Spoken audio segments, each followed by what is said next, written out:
Hello. Welcome to Taybiz TV and welcome to Hillbilly Crime as well. I am your boy, Taybiz TV. I am here to host this particular conversation.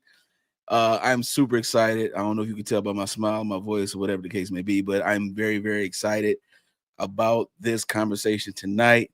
Um, Hopefully, everybody's in the chat already. It's looking beautiful. We got Terry Winiger in the chat. Kentucky's in the house. Great, beautiful Saturday. Okay, beautiful season in Kentucky. The colors are starting to transform of nature. I feel that. You got Nettie Anderson in the house as well. You got some people from Hillbilly Crime in the house as well. Rochelle, thank you so much for tuning in. Gina, thank you so much for tuning in. You got Chill, the Mind of All Mods in the building. Biz Nation is in the building. We have the Hillbilly Crime families in the building. Factual Lie is in the building. Mindful is in the building. Okay. Candy. All right. We got a lot of people in the building. And we got Tasia. What T-Mac. T-Mac is what we call it. We're gonna call it T-Mac in the building. I'm sorry.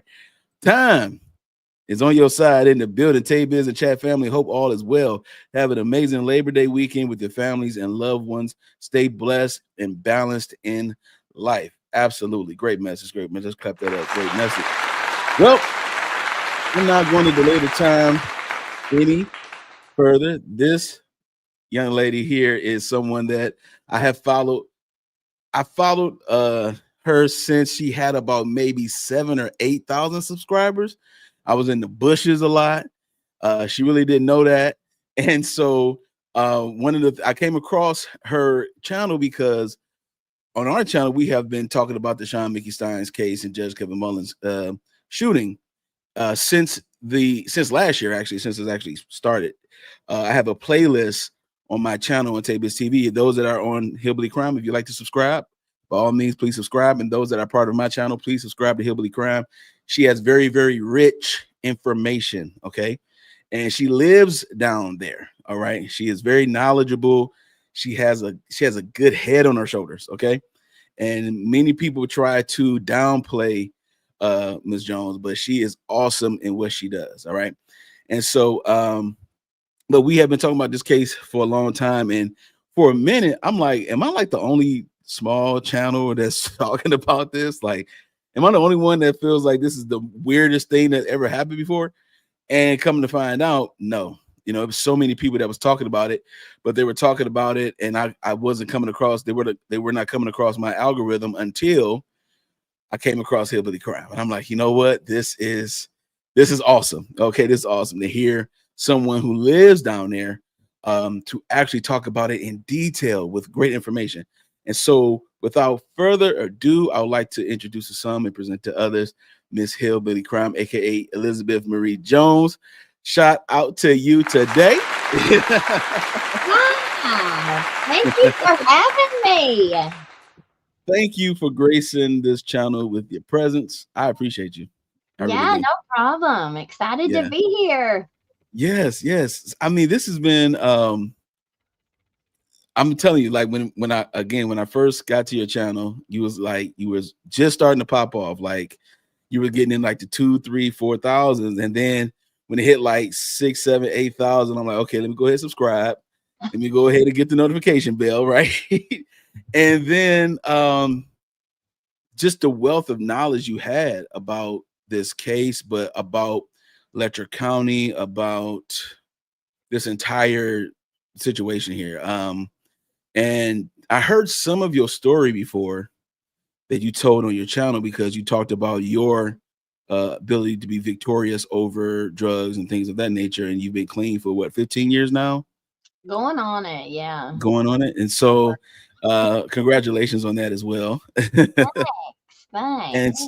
And I'm just like, I was very, very impressed with your knowledge. And then you was on Gavin Fish. And then I'm always impressed with Gavin. Like he's a journalist if you were one, right? And so he has a wealth of knowledge and things like that as well. And so I just been following, and then next thing you know, I'm like, you know what? I started to catch a little heat here, you know what I'm saying? And talking to Taya and things like that. And my channel's been starting to grow a little bit. And I'm like, okay. And then to come together and get an email, and we talked on email first, and then to exchange numbers and have text conversations here and there. It's like I'm talking to Elizabeth Marie Jones. I'm talking to crime right now, man. So once again, I want to just give you your flowers and show you love. But once again, being a part definitely appreciate you. We're not used to that kind of gentleman. What do you call it? What do you even call that?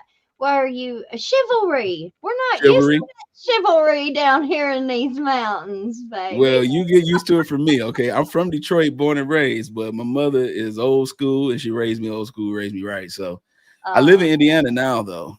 My career is in IT, so from IT, I had relocated here in 2019. So I've lived in Indiana for about 6 years now. So very different experience, I'll tell you that much for sure. But yeah, I'm not too far from Kentucky. So, that's one of the things that that's kind of cool. Now, for those of you that's going to be watching this interview, there's a little bit of lag with Hillbilly Crime with her connection for some reason, and we're going to try to sift through and work through that tonight. But we definitely want to get into the conversation tonight. But hopefully Hillbilly comes back. There she go. All right. Yeah, it'll happen, y'all. I'm sorry. Yeah. There's nothing I can do about it, but I'll be back. we talked offline, so we're gonna try to get this worked out, okay? Yeah. But I'm glad you enjoyed that chivalrous introduction. I'm glad that you are here tonight. And so if we can, I just want to first, let's just, for my audience who may not know you that much, can we get a little bit of background on you, a little bit about your interests and how you got into this space and on YouTube, and I mean, because you're crushing it right now. So well, thanks. Absolutely. Thank you for having me. Thank you for letting me come on and be part of this show today. So it's really just been a story of destiny, really. God, I give it all to the Lord, honey. Every bit of it. Even my failures, everything that I've learned, every bit of knowledge, experience, wisdom that the Lord has given me, it's all come through failure. It's all come through pain, struggle, and failure. I'm no different than anybody else around here. A lot of us ended up getting hooked on pain pills back in the day when the opioid crisis really hit.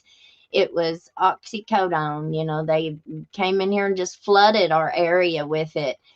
And it wasn't just that. It was pain pills in general. It was all opioids. I can remember going to the dentist when I was about 20 years old and just getting my teeth cleaned. And they'd send me home with 12 Lorset Plus 7.5s and 3 refills. Why does anybody need that when they get their teeth cleaned?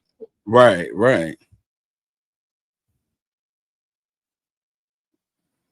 Hold on, we got a little lag here. Hold on.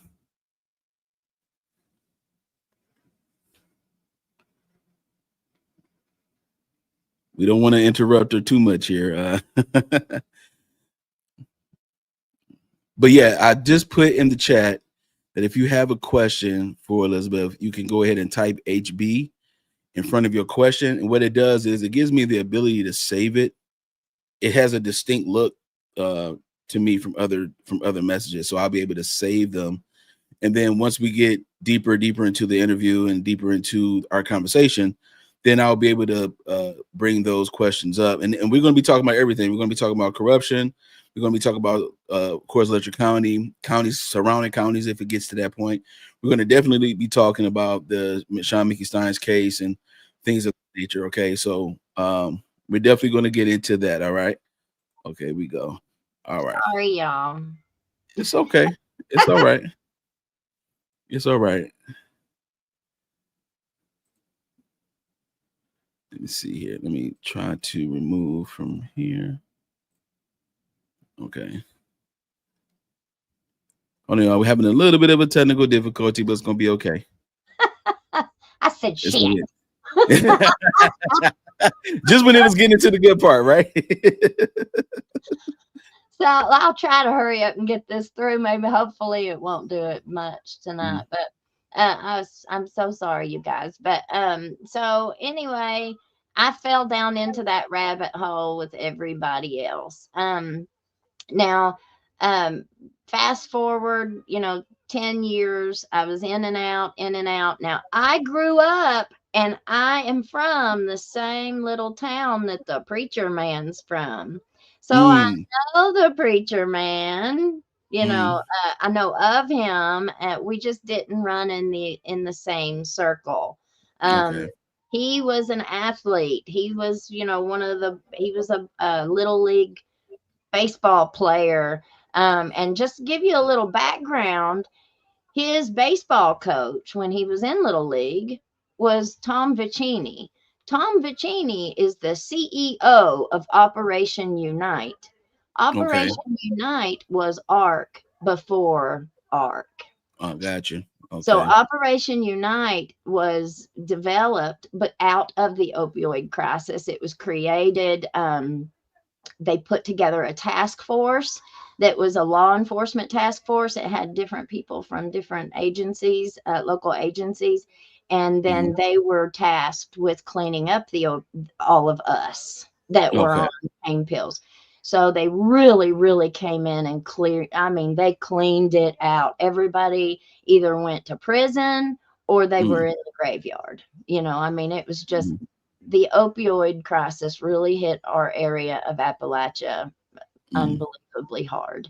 Um, and so whenever I was 35 and 36, I had my two children. So I was older. My oldest one, my mother ended up raising him. mm, I was in the life, I was an addict. I was, an active addiction. And so she took my oldest son and raised him, and he was never around it, thank God. My two younger ones, 35, 36, my mom said, I think there's a new treatment out and I think you need to try it. I had already went to all these rehabs that like old preacher man and all of them are touting. I did the 30-day treatments probably mm, 5 or 6, 7 times, and I graduated every single one of them. But abstinence has a very, very low success rate, mm, especially for long-term recovery.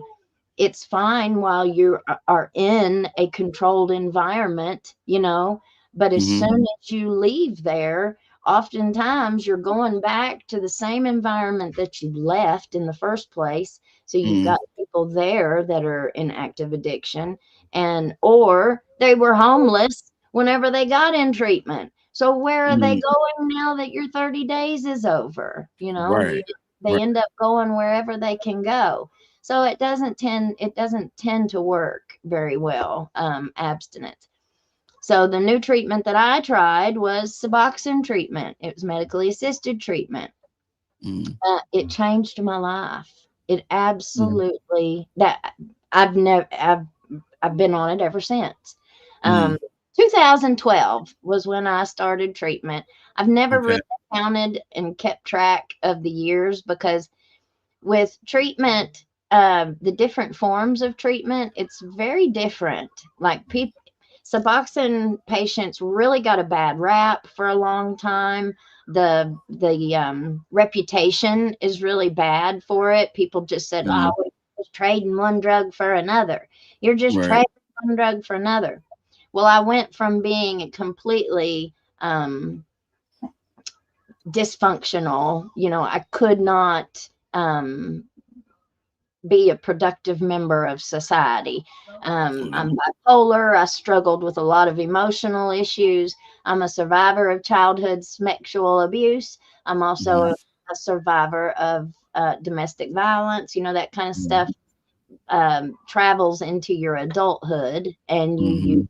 end up in being victimized as an adult because of the kind of relationships that it damages Yeah. your ability to have. But so I ended up getting saved and I got baptized. Yeah. started treatment, and I've always believed in God, but I just really couldn't live the lifestyle. No matter how hard I tried, I just couldn't. Mhm. The addiction was too great. And my bipolar, my mental illness is however many I got. They really make it hard with addiction. They're Mhm. so it's called a comorbid Yeah. disease because Comorbidities. yeah, Yeah. there you Hmm. go. You end up having multiple issues which Right. compound them. So I said, well, I'm going to go to school now that I'm doing good, and I'm Mhm. pretty. The medicine for me stabilized me, where before I was like this, just all the Okay. time. The medicine stabilized my mood swings, and it stabilized just everything, trying to deal with the trauma that you deal with.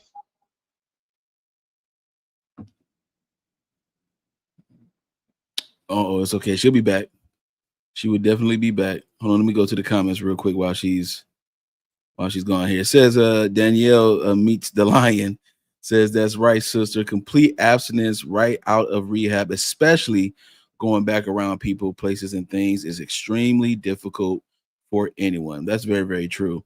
When at my old church in Detroit, where I'm from, um, we had a substance abuse ministry, and I was a musician for that ministry. I was a drummer, and then I was playing drums for a musician, and we had like services like every Tuesday night at like 7 o'clock.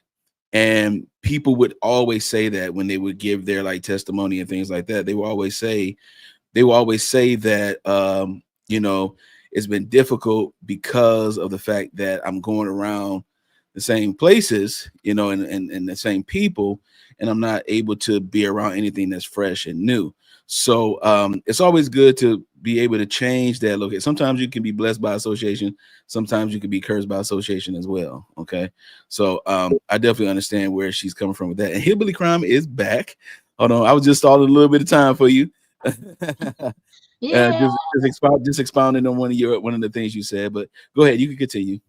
Well, so I really struggled a lot, and the Suboxone really helped me. So I get back, I decide I'm going to go to school, and because Mhm. I was really wanting to work in addiction, I was wanting to work in recovery. So I went down to our Letcher County jail, Mm. and was trying to get in down at the jail to minister and work with the women down there, and I was just stiff armed, like Mm. when you got a big brother, and every time you go around your brother and they just stiff arm you right Yeah, there in the give you forehead. a little mush in the Yeah, face. well, that's kind of how I feel. Whenever I look back on it and I think back on it, that's how they Mhm. did me. They just stiff armed me at the door. Mhm. Yeah. And so I thought, okay, well, if my experience isn't enough, then I'm going to go get my education. Right. So I went and I got my associate's degree in law enforcement. It Okay. was law enforcement associate. So and I went down there and they just laughed at me and mocked me, and sent me out crying. And so I said, well, okay, I'm going to go back again. So I went and I got another associate's degree, same Mm. thing. And I was like, okay, well, then I'm just going to go get my bachelor's. So I Yeah. went to school and I transferred with an academic scholarship, and I Okay. graduated magna cum laude with Look my at you. bachelor's degree in criminal Okay. justice. Never Okay. was off of the dean's list or the president's list. I was always on both of those. I All right. graduated with full honors. So I go Awesome. back down there again and they do the same thing. They just laugh at me and mock me and stiff arm me and send me back out the door crying. And I Mm. said, okay, well, I'm going to go back. So I went and I got my master's degree. And Mm. I kept a 4.0 all the way through school. I All graduate right. with my master's degree and I go back down there. They do the same thing. And I said, Wow. now, damn it, I'm going to go get my PhD. Uh-huh. I'm going to get my PhD and I'll be back. But God said, no, Elizabeth, Mm. you're done. You've done Mm-hmm. enough, honey. You've Mm-hmm. done enough. Yeah. So I ended up that rejection was really difficult because I couldn't figure out why are they rolling out this red carpet for Michael Clark, and Mm, he's coming out of prison. You know, yeah. he hadn't done nothing at the time. Nothing. Yeah. He was watching. I was doing videos on Facebook, and I was doing Bible studies, and I was just getting up there and singing for the Lord, and I couldn't sing a lick. But it didn't matter. It was Right. my faith was in God. God was doing something. He was moving. I didn't know what he was doing, but I knew he was cleaning up my life, and he was Mm-hmm. cleaning up me and this old heart that I had. Mm-hmm. And so whenever he got out of prison, he started watching my videos and he'd comment, you know, and stuff. And then he started doing it. He copied me and he started doing it. And honey, his stuff just blew up and the doors just blew open and he just breezed right on through. And, you know, they just wouldn't let me in the front door. And so Wow. I ended up having to just give it up. Like I had to let go of it. I had to give it all to God and say, you Mm-hmm. know, okay, this is just not your plan. I Right. cannot tell you how many times I laid on our altar at church and everybody came around and laid hands on me, praying over my career and, you know, Mm-hmm. over all the hard work that they had seen me, you know, do for 6 years of my life in school. Mm-hmm. And so I ended up just having to let it go, and I went and got a different license in a completely different field. And I Mm-hmm. worked in a different field for about 3 years, and I did really well. And then I got up one day. I mean, we're still poor, you know. I'm still single mom, supporting 2 kids, but I wasn't on food stamps, you know, like that Right. was a big Right. deal. I was Right. able to get off food stamps. That's a blessing. That's a You know, blessing. it Yeah. was truly a Yeah, for blessing. sure. Absolutely. And, you know, I was lifting myself up out of poverty. That's because that's Yeah. what we are here. This is a poverty Mm-hmm. stricken area. And that's one of the common Mm-hmm. things around here. Everybody's on food stamps, like, Mm-hmm. unless you have a really good income, which, Right. you know, it's very small percentage of the population that Mm-hmm. does. Um, so I got up one morning and none of my stuff worked. And I'd ended up being laid off unexpectedly, and I didn't know what I was going to do. And I leave to go pick up my kids that day. And on the church sign out in front of my holler, it was the first time I'd noticed it. It said, "Trust God's timing. It's always Mm. It's trust always perfect. That's the truth. trust God's timing. It's always perfect." Now, Yes. mind you, the way that we have the way that we receive our information has changed over the last several years. Like Mm-hmm. I don't have cable. I don't pay for cable anymore. I pay for Right. my internet. I bought me a Roku TV and stick it up on Uh-huh. the wall. And so for what I watched YouTube. I'd pull my Mm-hmm. YouTube up and I'd just watch YouTube. We're true crimers. I like true crime. So I Mm-hmm. would watch these true crime YouTube shows and I kept watching everybody and I'd watch all different ones.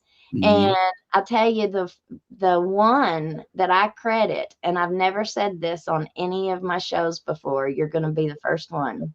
Hey, first exclusive. Let's go.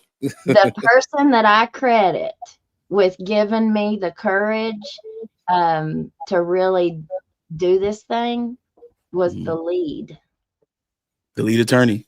lead attorney. Shout out to the lead attorney right now. Listen, that is beautiful. Lead attorney. Same here. I would watch his show, and you Mm-hmm. know, he kept saying, if you're 35 or older, you know, you've got enough experience. And I kept watching all these other shows, and I Yep. kept thinking, man, I can do that. I can do what Mm-hmm. they're doing, and I know a whole lot more than what they know. I can Uh-huh. do Yep. that. And so for a couple years, I watched probably every how to start a YouTube channel video I could find. And Mm-hmm. I prepared. I was really preparing. Like I was longevity was my goal. You know, Yeah. how do I do this and build a business to where I can support myself financially doing this? Right. And so whenever I got laid off, but I never could actually pull the trigger on it because I was Mm-hmm. working 70 hours a week at the Mm-hmm. time. And so whenever I got laid off, it was God. It Yeah. was September 13th was my first show. September 19th, Mickey shot Kevin. Look at this, right? Look at this. Wow. 6 days Amazing. before the shooting was my very first show. And Amazing. it's just taken off ever since. So, you know, I always say now, even when we don't think God is listening to our prayers, all Mm-hmm. those years I laid on our altar at church and just cried my eyes out to God, honey, Mm-hmm. He was listening, but I just Yes. didn't realize it. He was listening. Look what He had in store, and I just Yeah. didn't know it. Yep. And you followed his voice, and you did not over question him. You trusted him, you know. Yep. And I share the same sentiment. A lead attorney is someone who inspired me too to go live. I mean, my channel, look, I've had this channel only because I was just like any other person. I had a Gmail account, I had a YouTube channel. Of course, it comes with it. And then I was just watching everybody else do their thing, you know, for years and years. And then one day, again, the same message, lead attorney, like, if you are over the age of 35, I don't know why you're not doing this. I don't know why Yeah. you're not going like you have wisdom and things to share and stuff like that. And you know, sometimes you don't think you have, you Yeah. know, all the wisdom and the things, you know, because you feel like you may feel that your particular journey may not have any sauce to it or any type of meat and substance to it, but it does. But it Yeah. really does. And so if you just dig deep and open up a little bit, you will see the response that people will give you. And Yeah. it's so crazy because I started really doing the YouTube thing on a more consistent basis back in July of last year, like the end of July, going into August. I only had like 50 subscribers, like you know, so like, you know, my first video was a video about football. You know, I love sports. You know what I'm saying?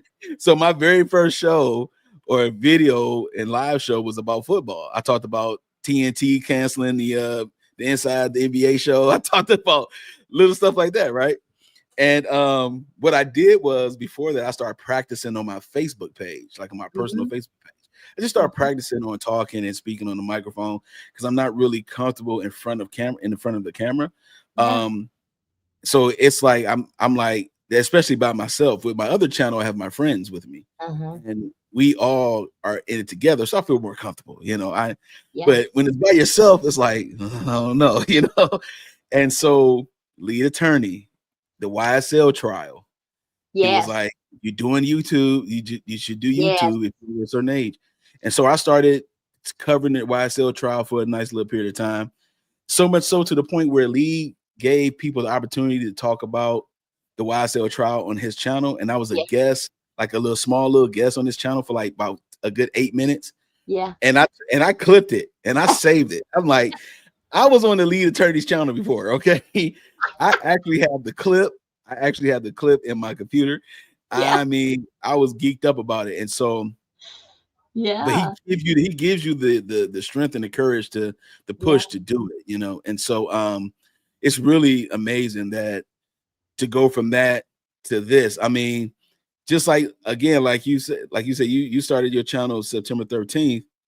And then I got back into doing YouTube a little bit more consistently around the same time because I felt a little discouraged at one point. Yeah. But then I started getting monetized, and I was like, "Oh, okay, cool. I'm in the building," you know. Yeah. I'm making start. Sheriff shoots judge in his chambers was the first thing I saw, and I'm like, never heard of it before. Never heard of that before. Who does this? And then the first thing I thought about was that sheriff. Something had to have happened for him to do that. Mm-hmm. He woke up and was like, I want to shoot the judge today. Like, no. It's too much of a story. It's like it's a sore thumb of a story to Mm-hmm. think that it's just like all the other stories. I don't think so. That's the Yep. first thing that came to my mind. So I started doing a lot of digging. I got an IT background, so information is my first thing to know how to research. So information is everything that I do. You know what I'm saying? So I was doing a lot of research, and I came across a lot of people, and I came across some links and some hyperlinks and all that kind of stuff. I'm like, man, this case is very interesting.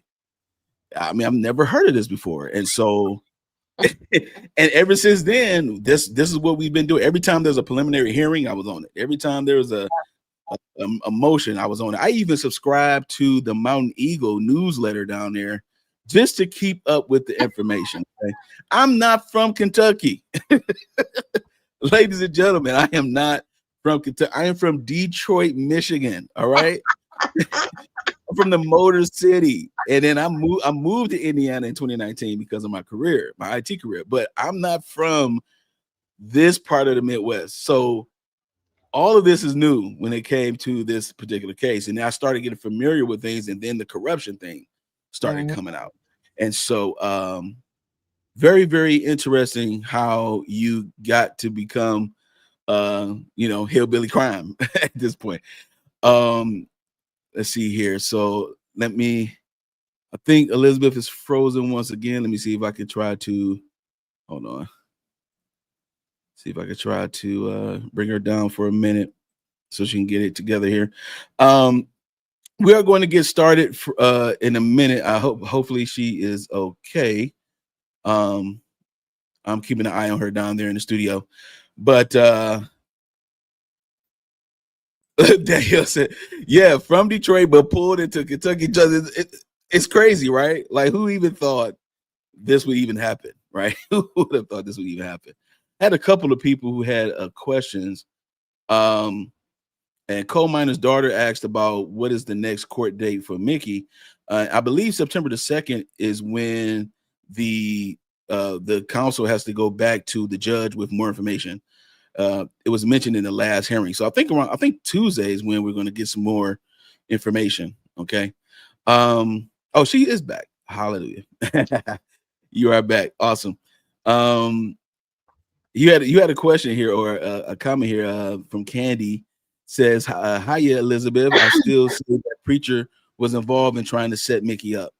What are your thoughts on this particular statement here? Well, Taybiz, I tell you what, we are finding out some really, really interesting things about the preacher man now. I knew Mm-hmm. of him as a young person, and Mm-hmm. so I know kind of his character as a person. Like Okay. addiction doesn't discriminate, right? We all know how, addiction, it doesn't matter if you're a doctor, it doesn't matter if you're um a homeless, it doesn't matter, Mm-hmm. it can reach out and grab us all. Now, I have seen more addicts that would give you the shirt off of their back, Mm-hmm. that would give you their last dollar, that would sit down and half their last meal with you. Mm-hmm. And wealthier people around here wouldn't spit on you if you were on fire. Mm-hmm. That it's just, and I think that's just like a personal character, thing. So it doesn't matter to me. I guess, how do I say this? Like, you can get in treatment and stop using drugs, Right. but does that make you all of a sudden a good person? Not necessarily. Right. Right. Right. You know That's true. what I'm That saying? is true. That is Okay, true. so I asked you before we came on the show if you had seen the videos that Taya had taken at the overdose awareness. She sent me a small clip and through text, and then I also saw some stuff on her channel as well. But it was what she sent me was Preacher Man. We're gonna call him Preacher Man. Mhm. Preacher Man over there, giving his talk or his soliloquy, if you will, and Well, something that if you noticed, if you listened to what he was saying, he hmm said that He went back to UK and got his bachelor's degree, and now he has a master's in seminary, Mm, which was, I'm not really sure that it works that way. Like, you get, so, well, I mean, if his bachelor's degree is in like theology or mm-hmm, something, you mm-hmm. get your bachelor's degree, and then a master's is a continuation of that, Right, of what your bachelor's, only into a more specialized, form of right. study in that field. Absolutely. So, I mean, I don't think it works that way. Like, I don't think you can get a bachelor's in, like, say, psychology, Mm-hmm. or does it? Do you know? Like, can you get a With bachelor's in psychology and then get a master's, then have and a something master's else? in seminary? Like, it No, doesn't it work doesn't. that way. No, not unless he did something with his credits that we're not known of. Right. Well, Which is a stretch, but I yeah. don't. I've never heard of that before. Listen, And do you and, and, know how and much work it is? yeah, exactly. To do a master's is like you I had already did 4 years, and now you got to do an extra 2, 3, or 4 more years, depending on what you're actually studying. So yeah, he what he's saying is not making sense to me. I had to write a 15-page paper every week. And that was a ton of work. Like, there was no way that I could work a full-time job, be a single Mm, mom, take care of my kids, and, go to school and do that. There was just no way. I couldn't work a job at mm, all. Um, mm, and he's been working for ARC full yeah. time, traveling, doing all Mm, this stuff. Like, when did you have time to do all that? So I right. don't, listen, daily. I have to ask God every day, God, if I am misjudging this man, forgive Yes. me. Yes. Please forgive me if I am. Uh-oh. I definitely understand where she's coming from. I had because I actually said to Taya today, I'm like, I told and Hillbilly Crime is frozen right now. She'll be back in a sec. But I told Taya today, I said, look, that man, he irritates me a little bit. And I had to do the same thing today. I'm like, you know what? I don't let people irritate me often like that. But it's something about him that rubs me the wrong way. I saw a comment in here earlier from a guy named Matthew. Let me see. I think Matthew said something a little bit earlier here. The seem like the texts are the chats are coming in pretty hot. Yes, this right here. He says, I really don't believe he knew Mickey was gonna shoot him. I actually agree with this. I don't think that I don't think that Michael Clark knew like, okay, Mickey is going to do this. But I will say this. Last night, we went live last night and we were talking about we went through most of Jeremy Bartley's interviews. Jeremy Bartley said something very interesting when he did an interview with Vinnie Politan on Court TV. He said something about Michael Clark being a key piece in this in their defense when it comes to their particular uh case in chief when they become case in chief in the trial. He said something about the fact that there was 2 deliveries being made that day, and one place was like it felt like an isolation. It wasn't the normal route that Mickey would take. So, and he was with Michael Clark at the time. Even though I agree with this, but I still believe Michael Clark could have done or said something, or he's involved in some type of way that's unbeknownst to us. Okay, Hillbilly Crime is back. Now you said you have to ask God to forgive you in case you are misjudging this man, right? I do. Yeah. Yeah. Yeah. I had Well, that. I was just telling the audience I had that same feeling today when I talked to Taya when she asked me about Michael Clark. I said, "Look, I said that man irritates me. I said he just does. I don't know. mhm. I'm like, God, please help me as well because he just really does. And I think it's because of the fact that being a preacher and doing this in the name of the Lord is what bothers me the most. Well, I can honestly say that everything I've learned, you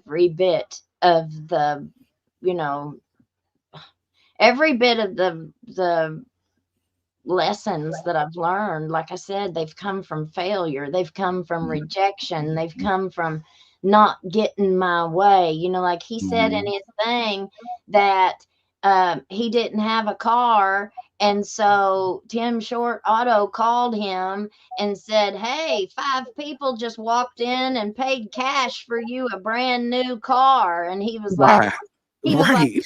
right. Nobody ever has ever done nothing like that for me. And then we got to thinking about it. Well, why are 5 people walking in Mhm. and paying cash for a brand new car? And his brand new car was a 300 Chrysler 300 bright blue, stands out like a sore thumb. Like that, I think that car was picked out. I don't think Mm. that, like if somebody was trying to do a good deed for a preacher that Mhm. didn't have a car, they're not gonna 5 people ain't gonna go down there and lay cash down to have Oh man, this one is getting good, y'all. Again, we already prefaced that there will be some freezing going on with Elizabeth based on some type of technical difficulties that she's having. We're still clearly not sure yet, but I'm gonna just drop it real quick. Yeah, the just to continue the car purchase. I did see that in that video as well. As a matter of fact, I'm gonna try to send this video to my Google Drive so we can all see this as well. Okay. This is very, very, very interesting. Um, I'm going to go ahead and try to do that now.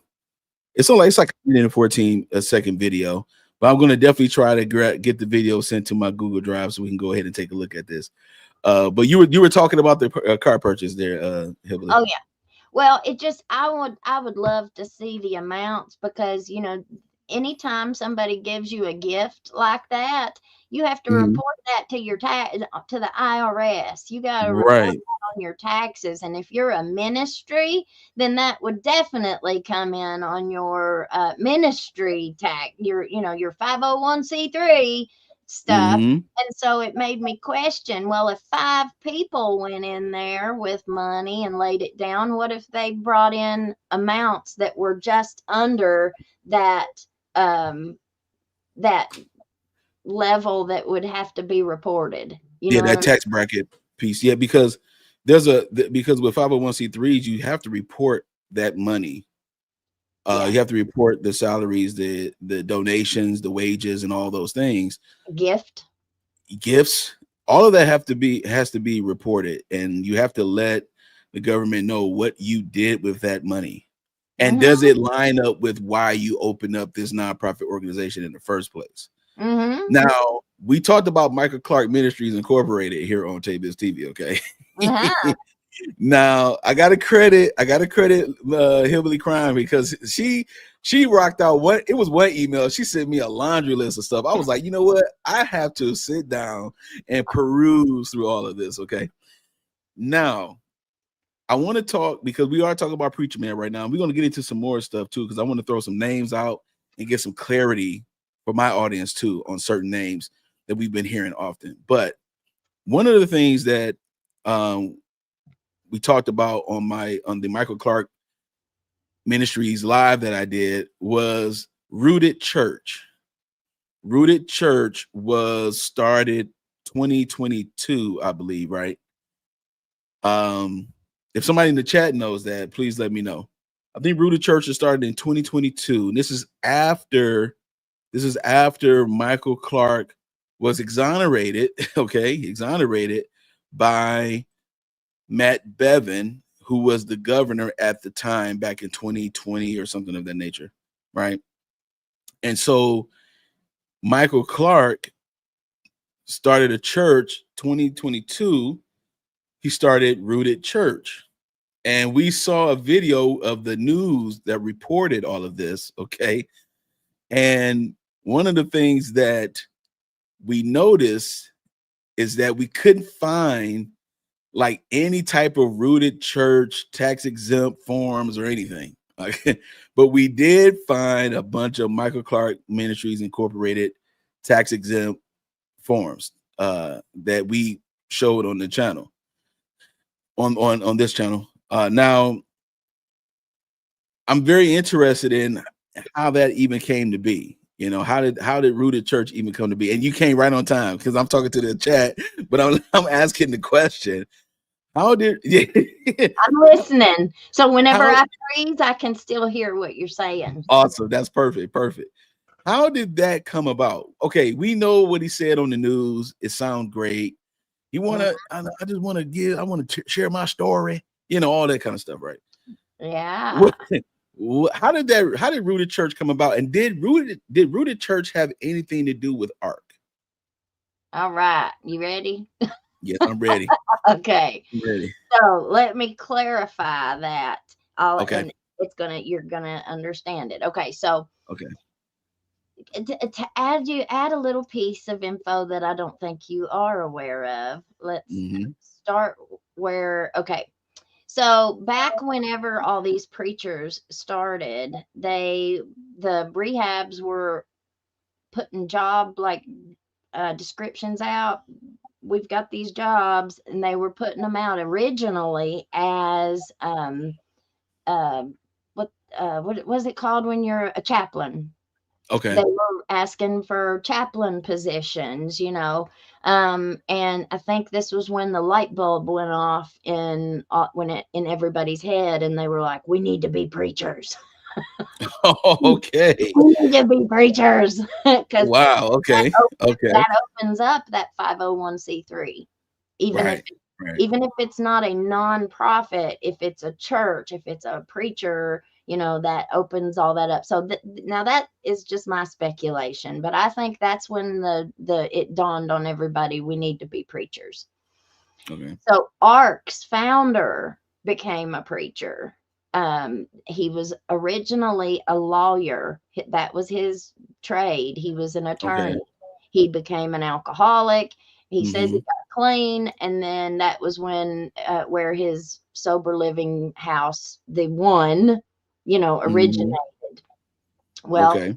so Clark, he became a preacher. I think that he went through the ARC program, the rehab himself. And that was one of the things that ARC loved to do, was take the people who came through their program and give them a job, right? Put them to work. So Okay. they've made him a preacher. He's like, oh, okay, well, I'll become a preacher, you know. So he becomes a preacher, and he starts going to church in Cumberland. And he goes to this church. Well, the pastor, the preacher, and his wife, they have a daughter. She's married. Well, preacher man decides to have an affair with the preacher's daughter. And they run him and their own daughter out, allegedly. Run them out, say, you will never be preaching in my church. I mean, you know, he comes into their church and destroys their daughter's marriage. And, you know, then he runs out with her, you know, so he takes off with this girl who is now his wife. He comes over here and starts a church. Rooted Church is not the one he started. Well, the Rooted Church came from Lexington. It's a big mega church. The Rooted Church is a big mega church in Louisville, Lexington, one of them places up there. Well, where Clark had started with ARC, they had all those big connections because, you know, with the attorney general, going to school with the attorney general and stuff. So they had all these big connections. Funding and everything was getting up. They were putting rehab after rehab after rehab out. You know, in 2023, they brought in $130 million just in Medicaid funding. They went from having one sober living house to being the largest in the state in like 2 years. Yeah. I also found out that they were actually expanding to Utah as well. They was thinking about going to Utah. Yeah. Well, see, Kentucky, they got in so much trouble with the Kentucky Medicaid. And, I'm sure they learned their lessons. Anytime you start a new business and you're in a new industry, you have to learn the kinks and everything. But when you got a lot of rich, greedy people that are running the show, and there's a lot of ulterior motives and, just money. Yeah. There's always some ugliness going on behind the scenes. But so this church, this big mega church, the Rooted Church, they took a liking to Clark. They met him. They've met him at some function. They've met him at some event. They've met him at maybe even the SOAR Summit, these big, huge things that they were going to try and get all this funding started for substance abuse for Eastern Kentucky. They took a liking to him because, he's a used car salesman. He can make an Eskimo buy an baby. I mean, he's got the gift of gab. He can persuade people. Charismatic. And he talks real fast, so yeah. She's right. She's right. She is definitely right. Talks real fast. He definitely has the charismatic tone about himself. Let me see if I can pull that video up that I was telling you all about. And again, I'm from Detroit. I have seen guys like him before. I've seen guys like him before. It's not something that's super brand new to me. And so I was just saying that while you were gone, that it's like it's another way of like almost grooming, but trying to use the Bible to do it. Like trying to use the Bible to groom people. That's what it seems like. I think Elizabeth is frozen once again. Yeah. So yeah, we're talking about Preacher Man. Those of you that are just joining in, we're talking about Michael Clark recently having an event that took place on, I believe, yesterday or the day before, and we had some clips of that. Or there is a clip that Taya sent me of him talking for like a minute and 14 seconds. I'm trying to get it to pull up here. Okay, I'm gonna let you go ahead and cook, Elizabeth, and I'm gonna try to put this file. So he did this. He gets up and he speaks at that event, the one that you're trying to pull up right now, and one of the things that he also says in this is there's a few different clips, and so you've only got one of them, but that's okay. I'll tell you what he says. He says in one of them, I don't know if it's the one that you got or not, but he says that, well, let me tell you how good God is. I got a pardon and I never even applied for it. And he says, applied for a pardon. Well, Mr. Taybiz, honey, guess what I did? I go looking and see what it takes to get a Kentucky pardon. Oh my goodness.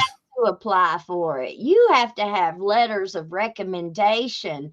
You have to have and you have to have 7 years. It has to be 7 years from the time of the conviction before you're even eligible for a pardon. That wasn't 7 years. That wasn't 7 years after he. So I think whoever gave him that pardon, every time he gets out on a microphone and blah, blah, blah, blah, blah, blah, blah, I think they're probably cringing somewhere like, oh my God. Yeah, absolutely. You're going to L on all of our stuff. Yeah. Now, the clip that Ty sent me, for some reason, the way it's filed, it won't share right now. So I don't have the time to do my IT thing. But all right. I did pull a file. I did pull a clip that you sent me, actually. Okay. We're gonna look at the preacher man real quick. Okay, we having fun. We having a little bit of fun talking about this, but there is some type of connection here. All right, when it comes to this Mickey Stein situation and everything, because the man that was with Mickey Stein throughout the day was Michael Clark, and he never got interviewed by the Kentucky State Police. No, he has not said anything. The only thing he did say is mental health is real, and my bestest friend, Mickey Stein, shot my other bestest friend, and all that kind of stuff that he said on his video. Garbage, word salad, right? Word salad. Yes. Speaking of word salad, here goes a clip of Michael Clark, y'all, and this is just to amuse us. All right, here we go. See, God don't need a big church. And God don't need a bunch of people. And God don't need a big name minister. And God don't need a poster that says revival. God don't need this. And God don't need that. When He gets ready to move, He is ready to move, and the math will never add up. Have any of y'all ever been up against something and you look back on your life and say the math did not add up, but somehow or some way God came through and He done it again? Amen. I don't know as I look back whether that be money. Some of y'all know there was no way that you were going to make it. You couldn't afford it. They were going to come get your car. They were going to come get your house. And somehow or another, although the math didn't add up, God showed you a way. Maybe your health. Some of y'all didn't think you were going to make it. You were taking 3 pills in the morning, 3 at night, 3 in the evening. The doctor come in and said the math ain't looking good. The odds are against you. You probably ain't going to make it. And you know, a few days later, you were walking out of that hospital. You were walking out of that emergency room. But the math didn't add up. But God said, I'll show them anyway. Maybe it was your peace. You had demons tormenting your mind. You had things coming against you. People leaving you. People talking about you. They thought you were going to fail. They thought you'd never make it. They said she's going to always be this. He's going to always be that. The odds were against you. It was stacked against you. But somehow, here you are today, standing in the house of the Lord. Maybe some of you out there were facing some legal issues. You had some stuff going on. Going through a divorce. Had a pending case. Was already on probation. Already on parole. It didn't look good. They said you was going to go back to prison. They said you were done this time. And somehow or another, you walked out of that courtroom one day and they said not guilty. But you got an advocate named Jesus, who is the best attorney that you could ever have.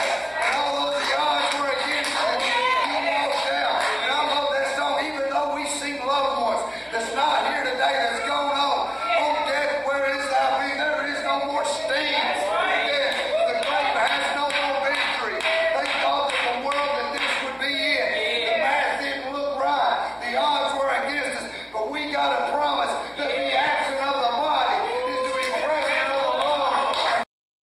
All right, I can't take no more. Now, I can't take no more, and I think I speak for the audience as well.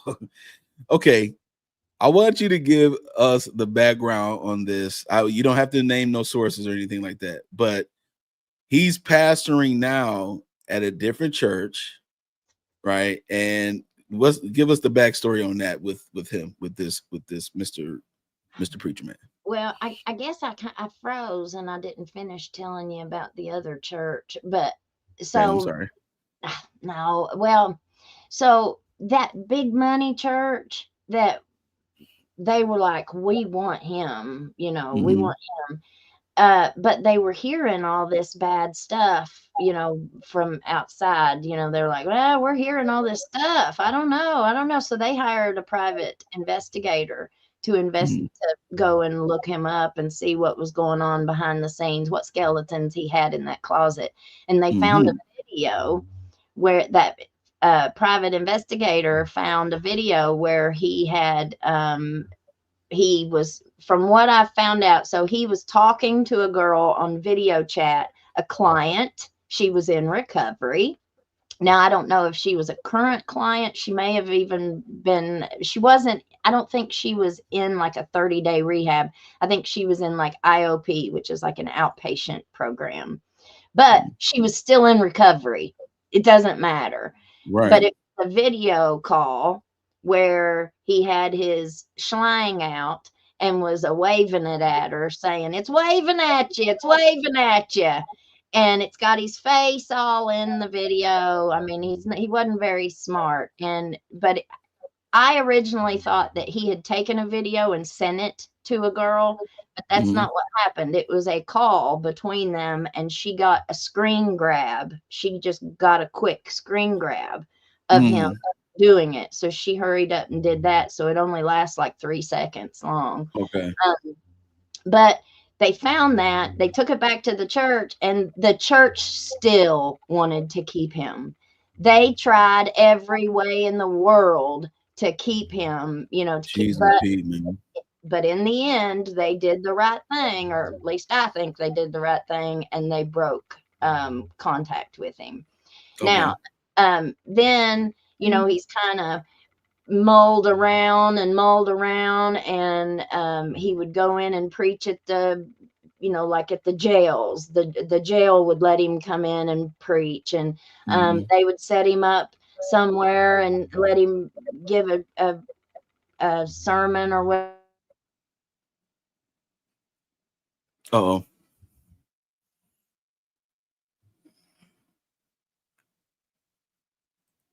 Let me I think she's frozen once again.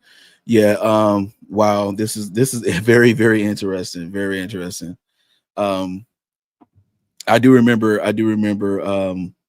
when we were talking about Michael Clark, that he was no longer, doing the rooted church thing. And then I believe this video is where Hillbilly Crown was telling me like he's pastoring, or he's, preaching at a all black church, and I was and I mentioned about that, and it's not about race in this particular instance, but it kind of is, because of the fact that most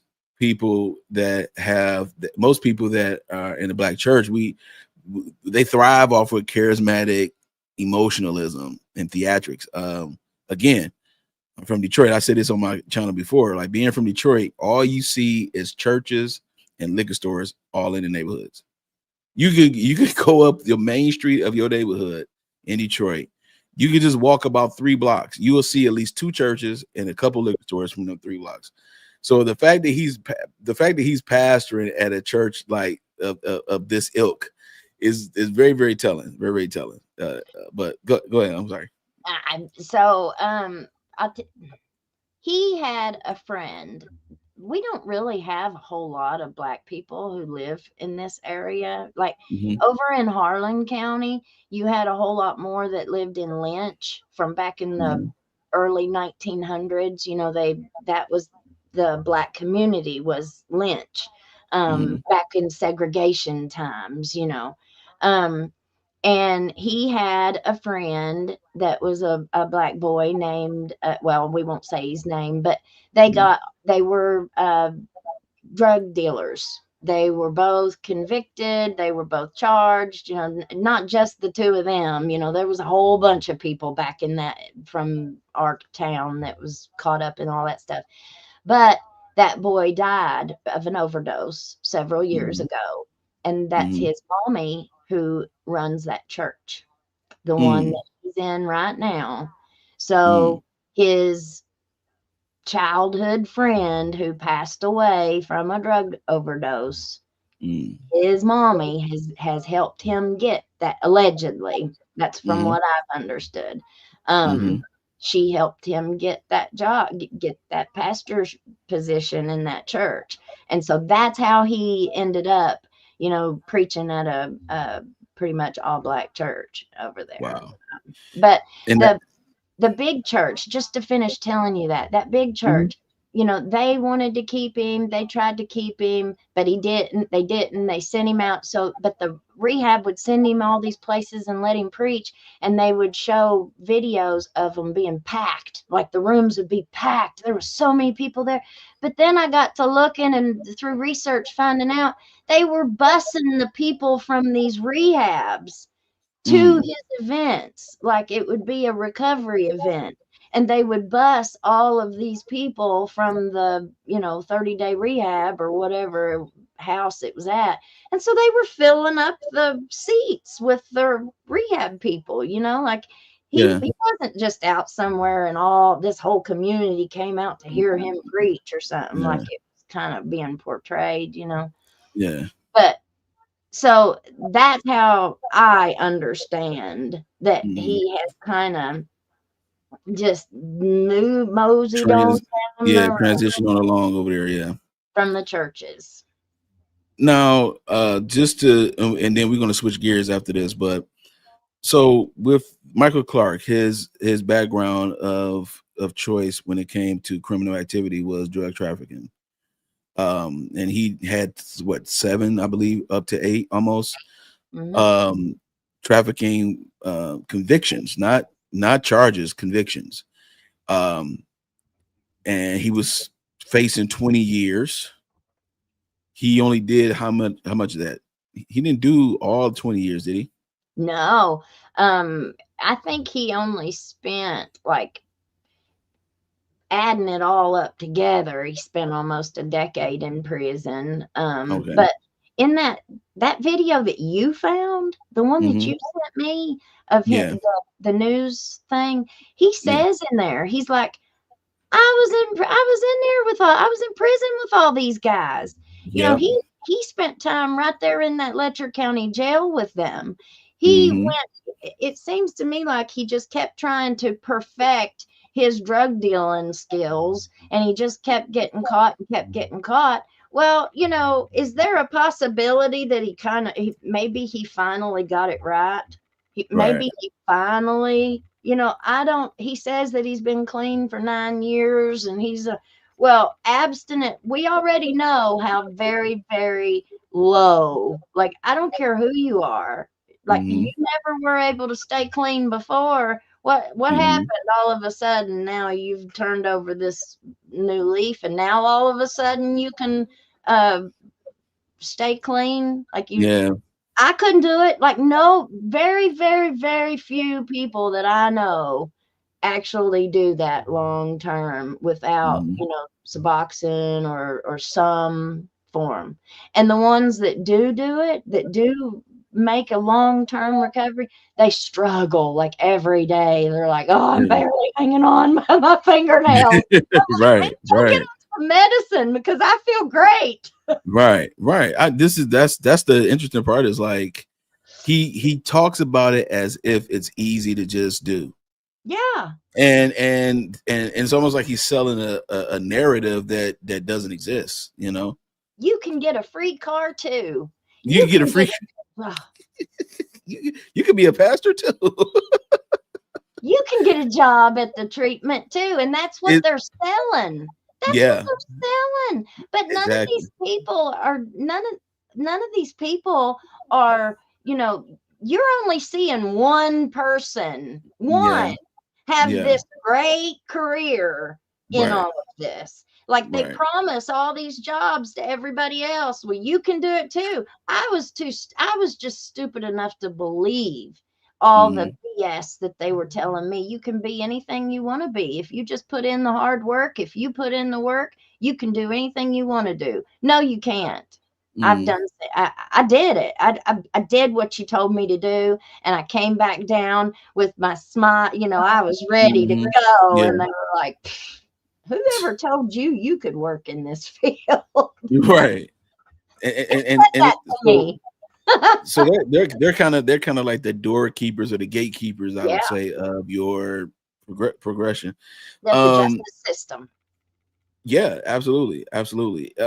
Have you ever heard anything, or has anything came across your knowledge where any of these drug trafficking things were connected in any way to any of these S parties that were going on. That did he supply? Do you know any of the stories of him supplying anything or allegedly anything like that? No. No, but we are just now, like, a lot of this stuff I never dreamed was connected. You Yeah. know, like, I never in a million years thought that I would uncover the things that I have uncovered just within the Mm. last week, Yeah. Taybiz. Just within Yeah. the last week. Yeah. It's unbelievable. Wow. And how many people knew it, and how many people were participating in all of that stuff with the Right. sex parties. Right. I want to switch gears just a little bit here. I want to talk about a name that two names that I've heard, not just from your channel, but from other people.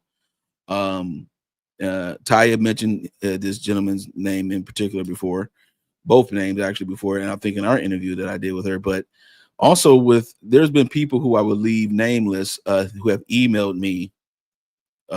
They don't want me to, say their names or anything. But Harold Bowling and Terry Adams, these names keep they keep coming across my eyes when we tell you, sip your Mountain Dew, because we need to know we need to know what's going on here. Okay, so Harold Bowling, let's start there. Who's there? He's an attorney of some sort? Okay. Harold Bowling, I'm not really personally familiar.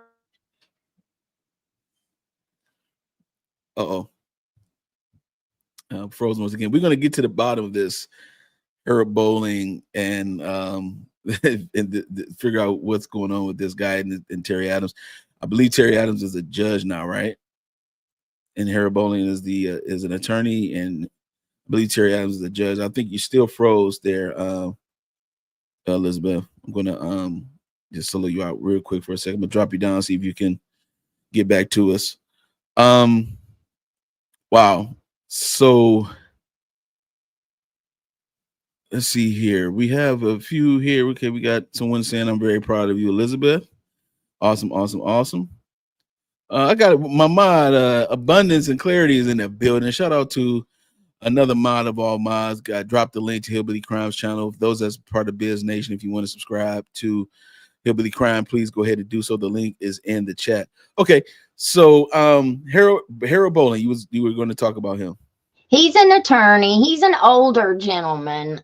He's a little bit, I'm not sure how old he is, but I know that he's older than what Kevin Mullins was. He's one of the older ones.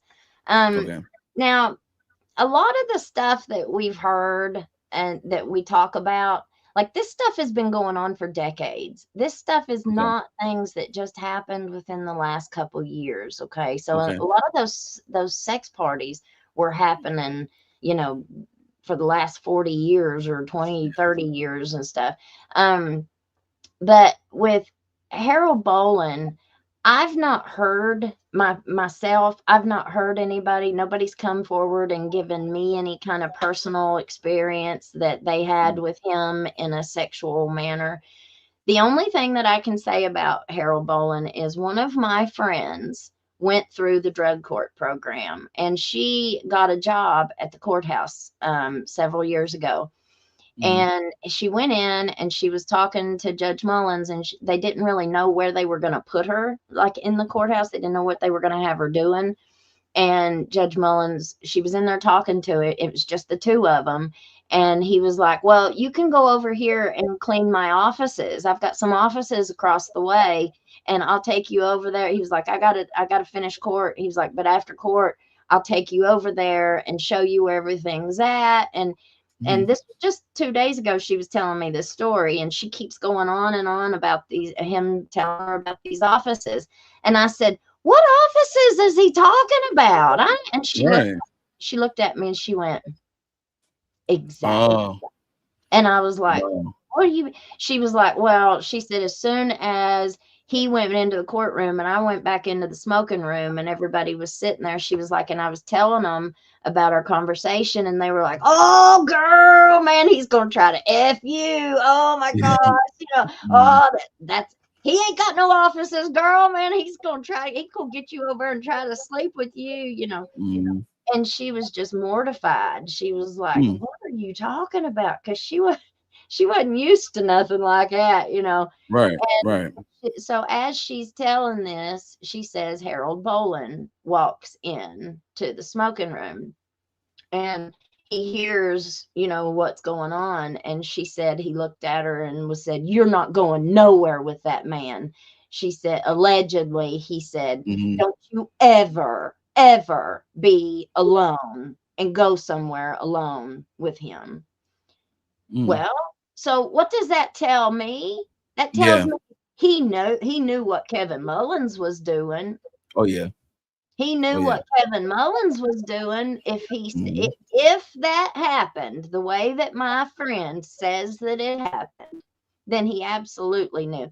And I listen, there ain't nobody. There can't none of them. If you have worked in Whitesburg for the last 30 years, you've heard the rumors. You've heard what the rest of us have heard, even if you've Mm. not seen it. You can't tell me you didn't know. Mm. Wow. So this whole thing is will, as we know it, the good old boys connection here. So Mhm. so at the time, so just going back to the opioids, right? And so the revolving door was the insurance companies, the revolving door was the doctors and things like that. What was the revolving door Drug court. for drug court? Gotcha. Okay. The Okay. drug court is a program that they put into place. See, a lot of us we don't realize that the rest of the world has no idea what we're talking about when we say stuff like drug court. And Right. if you've not been through it, then you really don't have any idea. It's a Mm-hmm. program that they put in place for the felony court. So if you've been charged with any kind of felony, but Mm-hmm. it's usually, a drug related crime, right? Mm-hmm. Possession charges, or maybe you stole something trying to get some money to buy drugs, something like that. Mm-hmm. See, Michael Clark, his were big trafficking charges. They weren't eligible to be expunged, even. Like, Right. they weren't even eligible to be expunged. Right.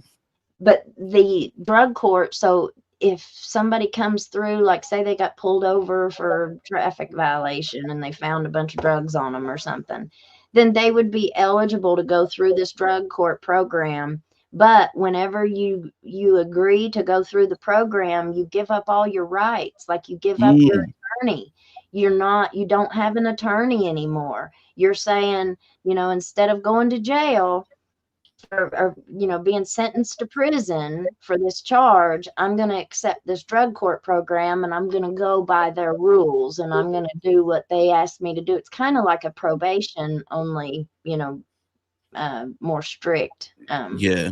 But the Yeah. drug court, the more people that they have in the drug court, that's that funding that keeps coming in, that federal funding that is then given to your county Mm-hmm.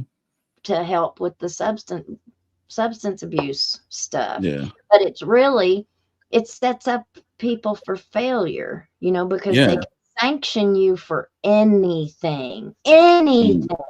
They can sanction you. You are at their mercy completely, and you have no attorney, you have no rights, you have no Mm. anything. That's how Ben Fields was able to, bring people back into jail and arrest Yeah. them all the time. Mm. So it would be something minuscule, and then they'll just put them in jail. Yeah. Put them in jail. They could fail a drug test, and Yeah. a lot of things that we're seeing, like a lot of people recently that I've talked to were in trouble over child support. Like, Right. you don't pay your child support, so you get arrested on a child support warrant, and then they put you in drug court. They send you to rehab. Right. Like, you know what I mean? That doesn't make sense. Why are you taking a drug test on probation for child support? Right. Exactly. You know, like it doesn't make any sense. I remember doing a show one time, and somebody this is back when I was doing YSL trial, and somebody in my chat said that probation is jail outside, and I'm like, I couldn't have said it better. Like, Yeah. probation is jail outside, and it really is. I mean, I've been on probation before. It Yeah. literally is jail outside, and Great. you think you can do what you want to do? No. You can't even drive. It depends on what kind of probation you have. You can't even drive your car at a certain time of the day. That's how strict probation is, and to be drug court being stricter than that over something like child support, but you're dropping because they're looking for drugs, alcohol, and all these other addictions or these other substances. That doesn't even mesh. That doesn't even connect together at all. No.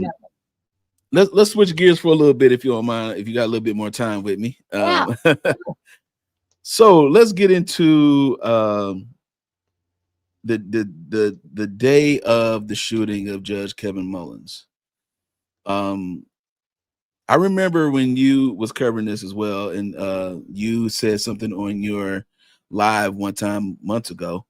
You said something about the street side grill conversation. There were people that you knew that were at the lunch and things like that. And so just for my audience, I know your audience pretty much already knows, but for my audience, can you tell us a little bit about what you may know or what you may be privy of when it comes to the energy, the actual, the energy of that lunch? It's been said that, there's a little bit of an intense conversation, but it was like between Mickey and Judge Kevin Mullins, and Kevin Mullins was saying, "Hey, do we need to talk in my chambers about it or whatever?" So what did you get wind of when you covered that piece on your channel about street side grill?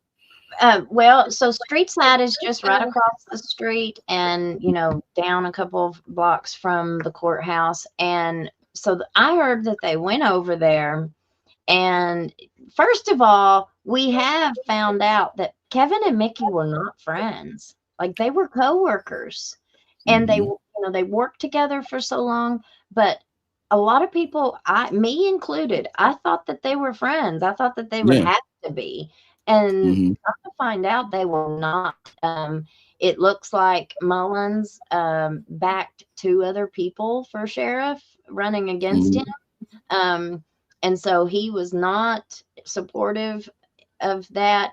It kind of looks too like Mickey was the oddball out almost in the circle. They made fun of him a lot, but in fairness, he also made fun of himself a lot, by looking at the chats, the work chats and stuff. They were very self-deprecating. Okay.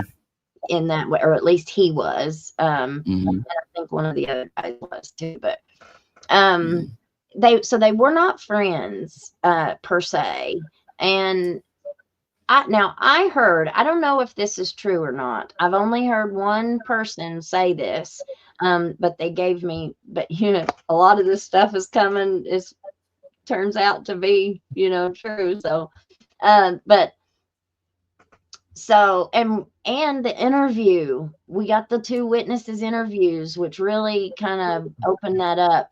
So the witness said that that Michael Clark looks over at Mickey and says, or not Mike, one of the other guys says, it's a big gun you got there. But then the other one says, oh, it's a little gun that you got there. So I don't know if they were saying big or if they were saying little, but either way, they were insinuating, that it was a little gun, I guess. But then he said that Michael said something about was it hot? And she was like, well, what? He said, are the serial numbers scratched off of your gun, Mickey? Yeah. Now, that is huge. That's big. You would think that would be a bigger part of this story that nobody has even really repeated. Like on the big networks that are covering this. Nobody has even mentioned that part. Now, the other part that I heard was that he had went to give one of those court security guys a big bear hug. And when he did, that he disarmed him, that he pulled his gun out of his holster, and that he opened it up, looked at it, and said, oh, something about it being dirty. And then he was like, oh, well, that's okay. Mine's dirty too. And somehow he ended up, allegedly, he ended up handing the guy his gun. And the guy caught it and said, no, Mickey, that's not mine. You've got mine. And so Mickey was like, oh, well, I'm sorry. It was a mistake. And so that kind of leads a little bit more credibility what the witness said about the serial number being scratched off of it. Okay. And why would a sheriff have a firearm with the serial number scratched off? Okay. Now that's very, very interesting, because that right there would be, let's talk about that first type of thing. Okay. Because see, this is the reason why I'm saying is, okay, I am not a big Detective Clayton Stamper fan. I'm not sure what he was thinking at the time of this particular investigation while it was going on in real time, but you confiscated phones, you confiscated the judge's phone, Mickey's phone. You had to confiscate the gun because Mickey laid it down right in front of all of the police officers. Okay. Yeah.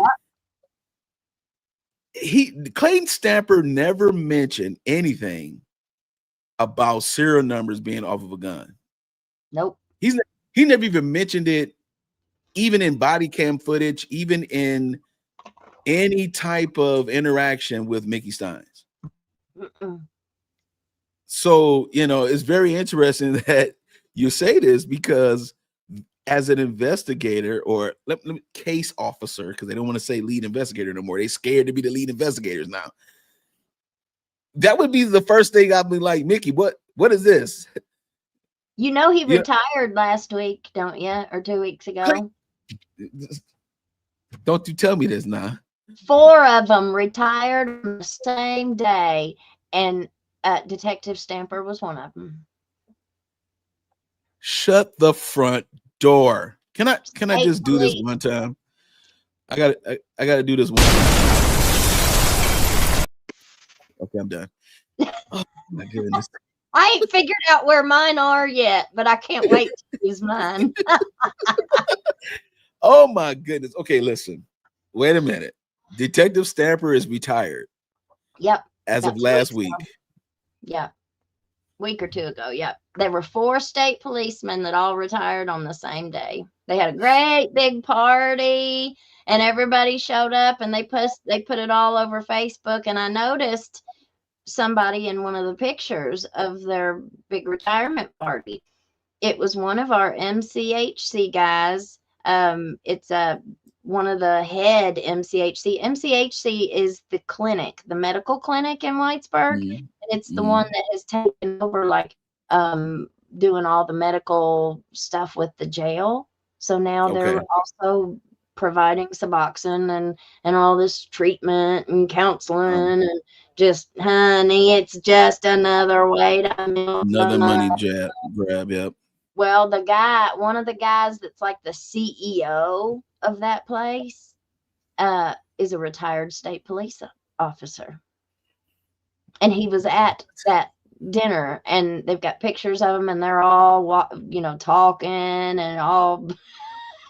I'm like, Jeez, man. So this is ridiculous. Because he retired, though, somebody else is going to have to take over that case.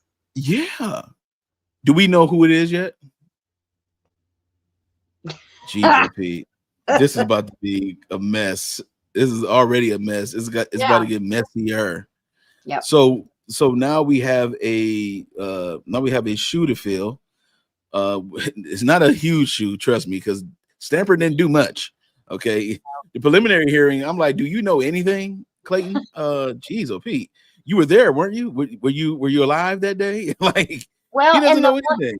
and the biggest piece of information that he did give, we still have not heard that ourselves, where he says Mickey said they're trying to kidnap my wife and kid. He says, now Yeah. I didn't hear it. One of the police Oh, officers told him that he said that, but we yep. still have not heard that, not one time on any of that video. And Not I one time. thinking, well, we still haven't seen the piece of video where he surrendered. Maybe he Mhm. said it in that, but we just watched it the other day, and I didn't see it in that. Did you? I didn't see it in that specifically, but We didn't hear there it. was a hint. There was a hint. We couldn't hear anything anyway, but there was a woman who Yes. was all over this guy, all over Mickey, right?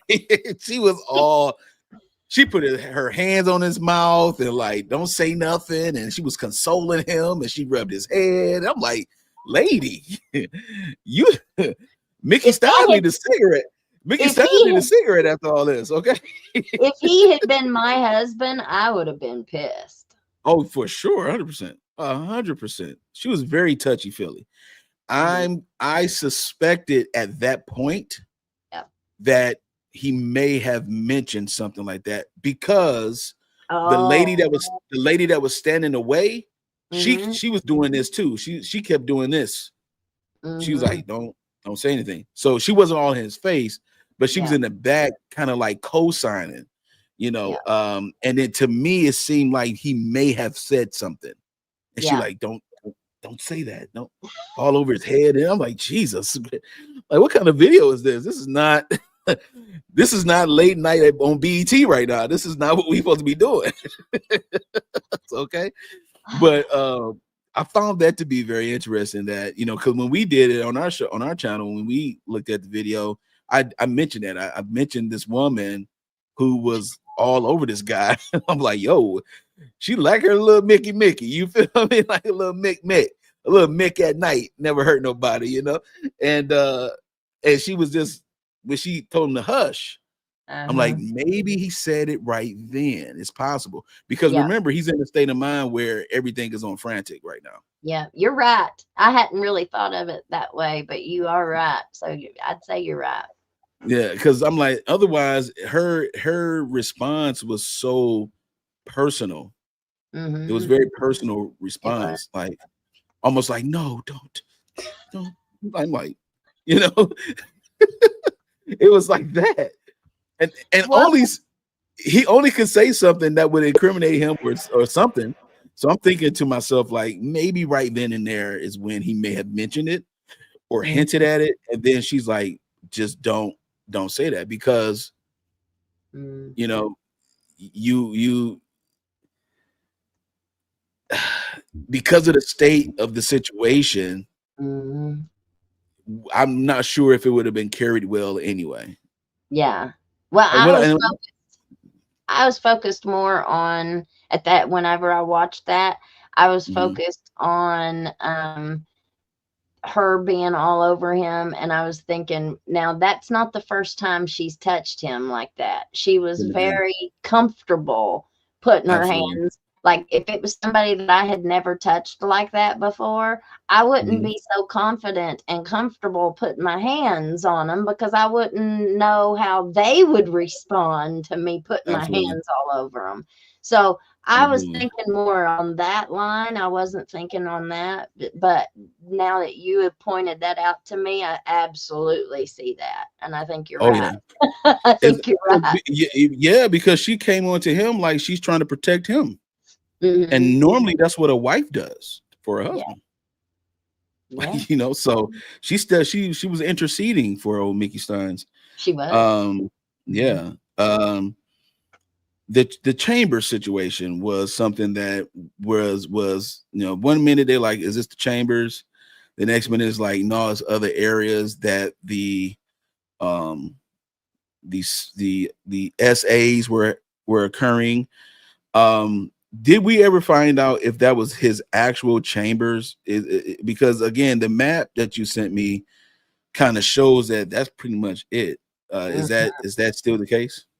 I don't know. to be honest with you, I just don't know. I don't know Yeah. if maybe if I would say they've taken them into different areas because we Mhm. know that Ben confessed to being in the judge's chambers. He Right. confessed to sleeping with them in the bathroom. He Mhm. confessed to sleeping with them in the elevator. Mhm. And I think that might have been all that I remember for him. Mhm. But, you know, I don't buy it for a second that he Yeah. was the only one. You know, I'm fully convinced that Judge Mullins was doing it. Yeah. I know that Ben was doing it, and Right. I think that there were others that was also doing it. Um, Mhm. if you notice on that, there's also a piece on there where the person who sent me that says on there that Mickey said, "Oh, well, he did me the same way whenever I was over house arrest." Is that written on one Mhm. of those things? If it's not actually written on the map, they sent that to me in the email. And Mhm. so I thought, well, maybe I missed that, and I believed them. I took them at their word. And Mhm. so, but then whenever I went back and I was re-listening and all this, like that's never said. I didn't Yeah. hear it nowhere, and nobody Mhm. else that I know of has heard that nowhere. And I thought, Mhm. well, they are associated with law enforcement. Maybe they heard that, from one of the members of law enforcement that was there. Maybe that was Right. said, maybe we just didn't catch it on video. Right. Well, since then, I've come to find out that, there have been people that have been trying to send us some wrong information, misinformation, Mhm. trying to just steer our investigation Uh-huh. awry. So, I'm not really too confident about that map now. So are you thinking somebody is trying or I don't know what rooms. I think that if there was another room there that that I don't know about, I just don't know. I'm not too confident with the source anymore okay. that gave me that. You know what I'm saying? So Right. Yeah, I'm not absolutely. really sure.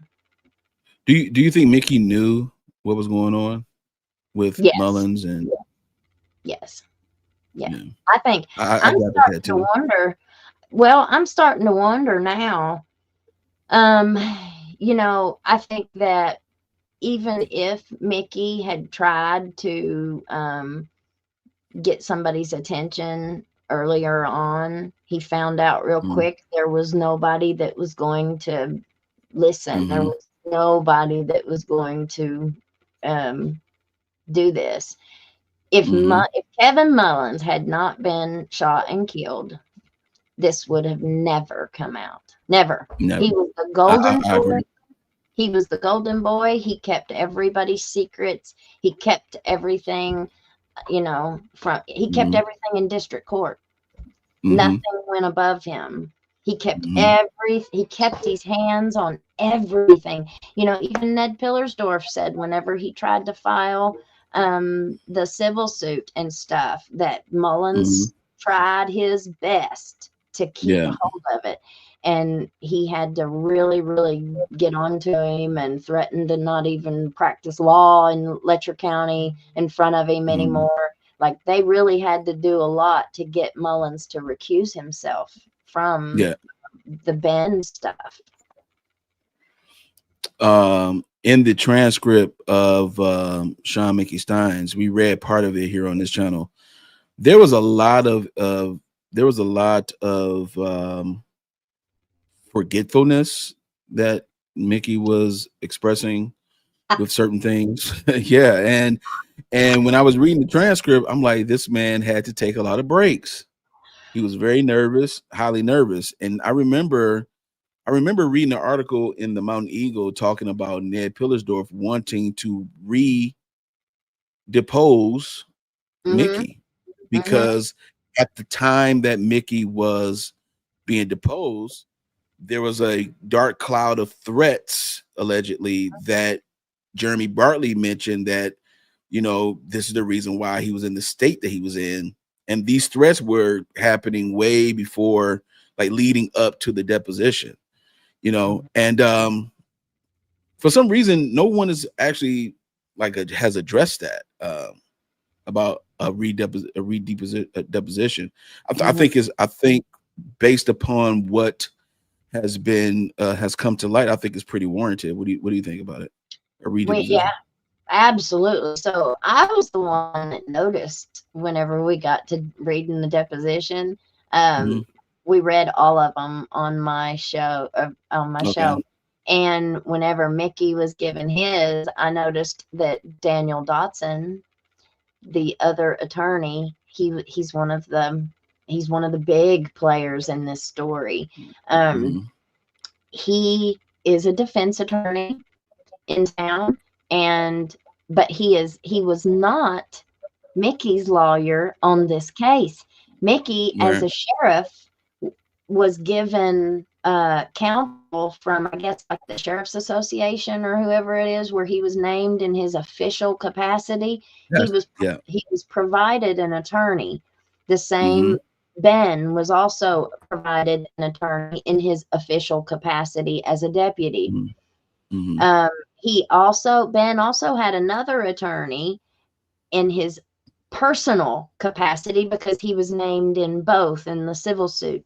Mickey was only named in his professional capacity. Now, here's where I think Pillersdorf screwed the pooch on the civil suit, because they never named Judge Mullins in the civil suit, even though it was his chambers that this was happening in. They would have had every right to name him in that lawsuit in his official capacity, but they didn't. For sure. They didn't. They didn't name the jail. They didn't name the jailer. They didn't name Angie Fields, who was Ben's wife. And I say that because when we went through the discovery in the criminal file, over half, like a majority of all of the house arrest receipts, like when people, it was what they were told. Whenever it's time to pay your fee, you have to go to the jail to pay your house arrest fee. And the majority of the receipts that they had Angie Fields' name on them. She was the one who took the money and signed the receipt for the house arrest. So they could have absolutely named her in that civil suit. And one of the things that civil suits are really good about doing is providing discovery, subpoena power for whenever. So if there's not a criminal investigation, they can usually file a civil suit, a wrongful death.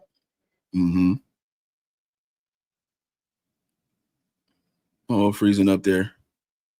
Isn't that something? Isn't that something? Hold on. Taya says, and Mullins was named in Sabrina's deposition, but not included in the suit. Also, Sabrina Atkins, in her interview with Matt Easter, mentioned Kevin Mullins, that she saw him in a video having sex with inmates. No one got deposed except for Ben Fields and of course Sabrina Atkins, but Ben Fields and Mickey Steins. Even though other people were mentioned, and I'm waiting on Hillbilly Crime to come back, because she's getting into the nitty gritty of things and telling us about even Ben Fields' wife and things of that nature as well. She was a big part and played a part in all of the things that was going on too. It just really blows my mind that this whole entire thing doesn't have more people involved as far as being deposed. It's really, really interesting. All right, you are back. No, it's okay. It's okay. We're working with it. Look, the chat is good. Everybody's fine. Yeah, definitely working with it. I just think that all those people should have been included in that lawsuit, and they weren't. I think that was one of those backroom deals that were done.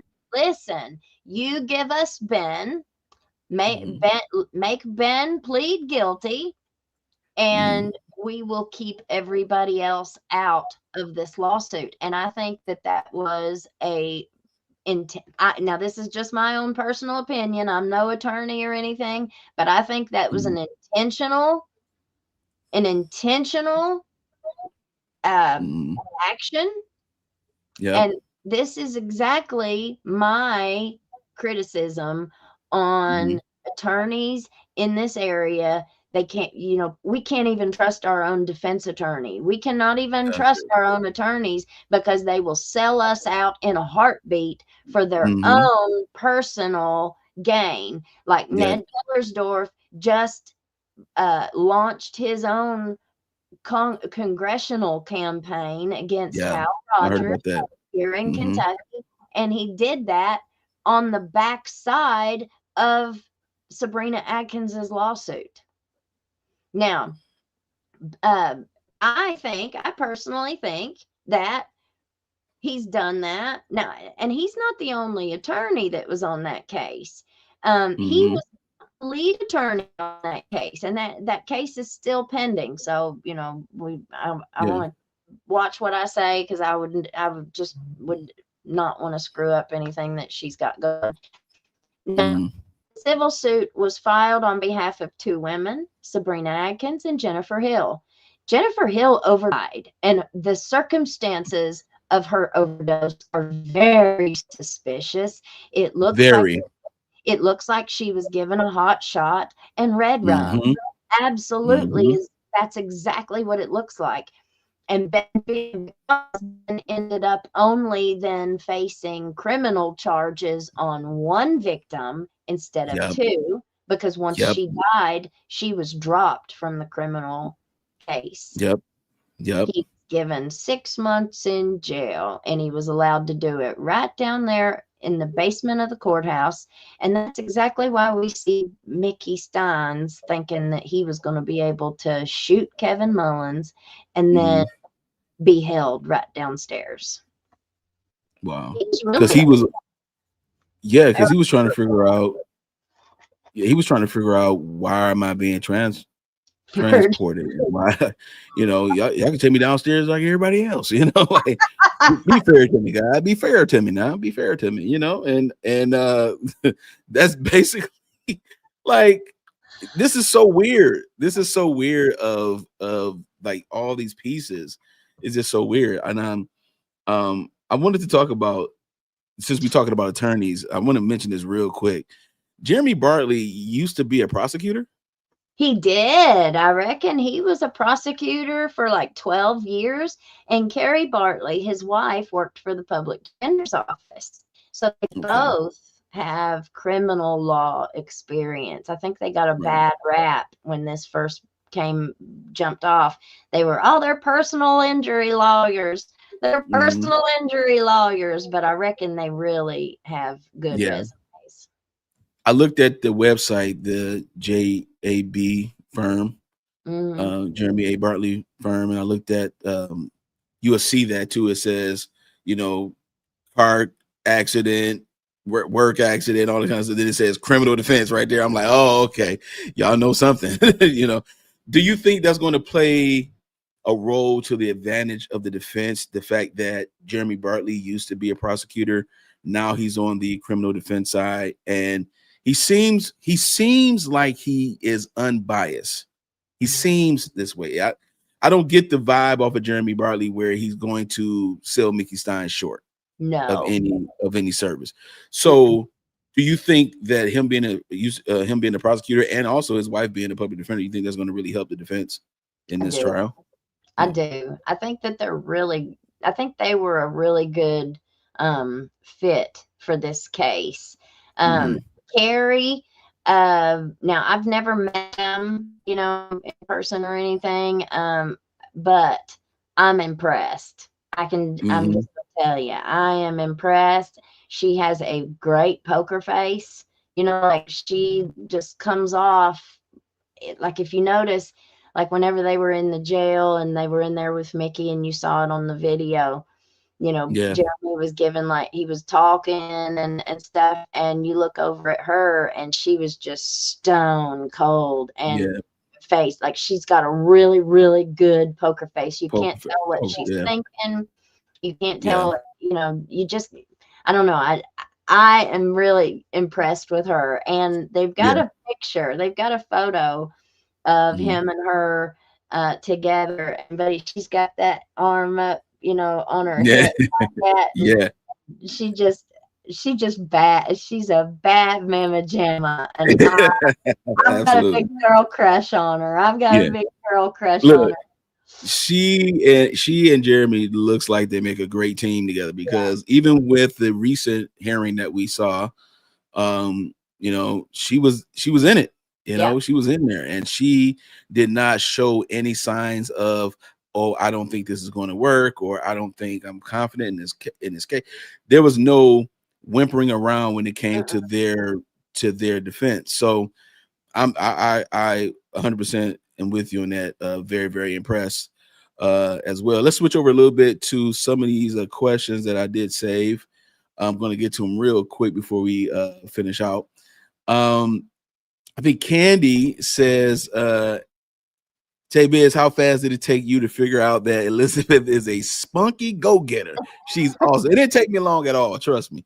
When I first came across Hillbilly Crime, again, when she did it, because she has blow-up-tuated, as we say in Detroit. She has blow-up-tuated lately. You know, 25,000 plus subscribers and all that kind of stuff is right around the corner. I mean, it's crazy. When I was, again, watching her at 6,000-7,000, I'm like, yep, it's about to go down. She's about to be one of those ones, you know, and that's exactly what happened. So we are definitely proud of you, Hillbilly Crime, for what you do. Okay. Thank you. All right. Also, Terry Winter says, does the drug court in Letcher do the job programs, volunteer programs to help those needing a job, giving them credits on their probations? I'm really not sure. Drug court, it started back whenever I was in my addiction, like whenever I was a young adult, just getting into adulthood and just starting to get in trouble and start going to jail.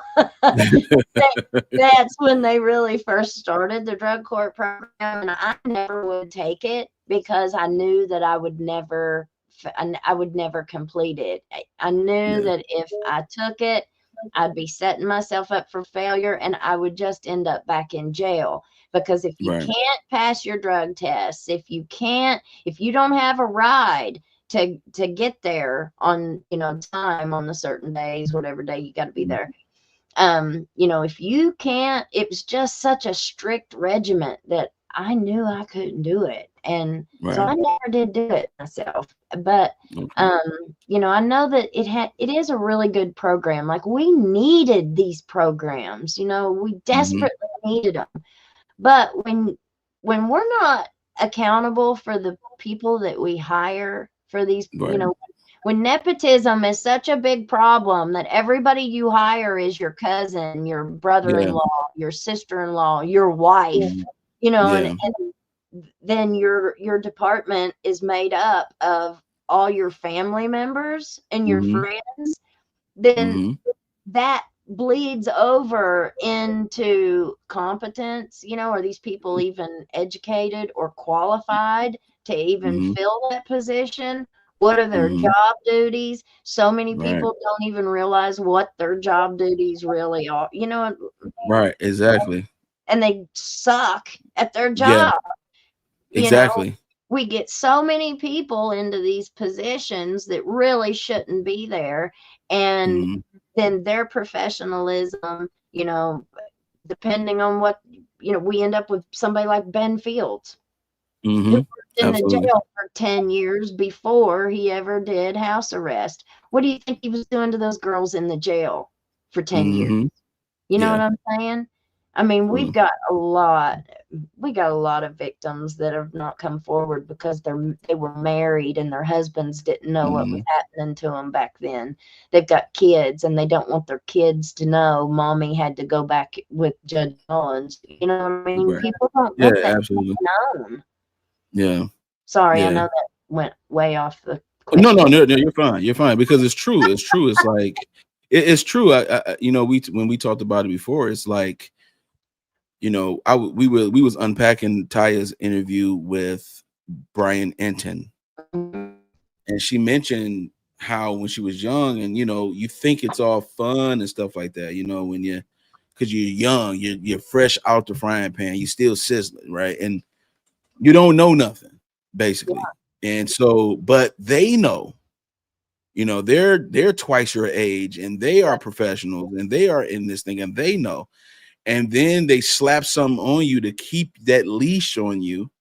Yep. So they coercing, it's a coercive nature on this thing, right? And so, and that's almost like drug court and things like that. When you mentioned nepotism, it's like, you know, I'm from Detroit. We had Mayor Kwame Kilpatrick years ago, where he hired his wife was doing something, his brother-in-law was over the water department, and his cousin was over everything that makes all the money. His family was in it. And then all of a sudden he had to pay the city restitution of like millions of dollars because come to find out he was doing some things that was illegal. He was finagling some paperwork. He was taking money and laundering it over here and all that kind of stuff. And he went to prison.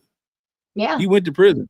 And you know, so I totally understand, like that small network is very, very dangerous. Well, guess who was over the drug court program?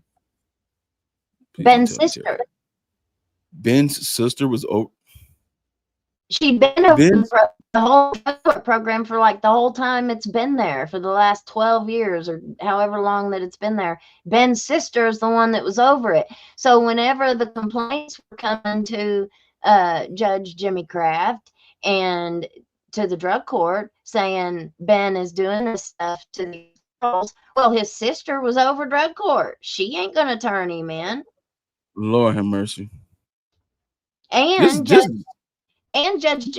Kraft, who's over the drug court, and Robbie Kinzer, who was also over the drug court in that courtroom. Those two people are the ones that went to Mickey in the deposition and said, hey, we're sorry, we knew about this and we didn't tell you. That's the part in the deposition where Mickey actually does tell something, and Daniel Dodson, the lawyer, the big to this puzzle, he was there with him in that deposition, and he said, we need to take a break.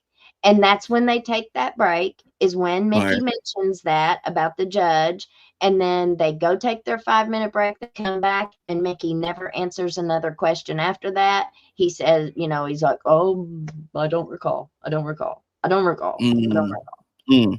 That's when he loses his memory. Wow. This is unbelievable. See, this is the reason why we have you on this show right now. You're just dropping all the gems. You're dropping all the gems right now. I love this. Chill, the mod of all mods for Taybiz TV. Thank you so much for your question. Says, since she said that the serial number was mentioned to be scratched off, do you think it was premeditated then? That's a good question, Jill. Great question. Okay, that is a great question. See, this is where things change now. Again, could Michael Clark? Could there be somebody else that would be in there? Wouldn't it be a great idea to have everybody in that who was in that chambers have a search warrant for everybody's phones and communications, just to make sure, you know, that there wasn't something else going on? A little bit larger question. I mean, that would make sense. I think common sense, wouldn't it? Yeah, I think that's our problem. I think we try to make sense out of things, and they don't want us to. They don't want us to think. They want us to just believe what they say and then walk away. And we're just not built that way. I'm not built that way. You're definitely not built that way. We just can't sit here and be like, really, you're going to try to show me this? I see what I saw, and I saw what I see, right? Oh my goodness. Yeah, but that's a great question. I'm going to have to think about this. I'm going to have to really think about this, because that is a premeditated-esque type of move. Yeah. But the broad daylight thing is really getting to me. It's like you did this during work hours. Okay. It's 2:30 in the afternoon here. Right. And you made your rounds.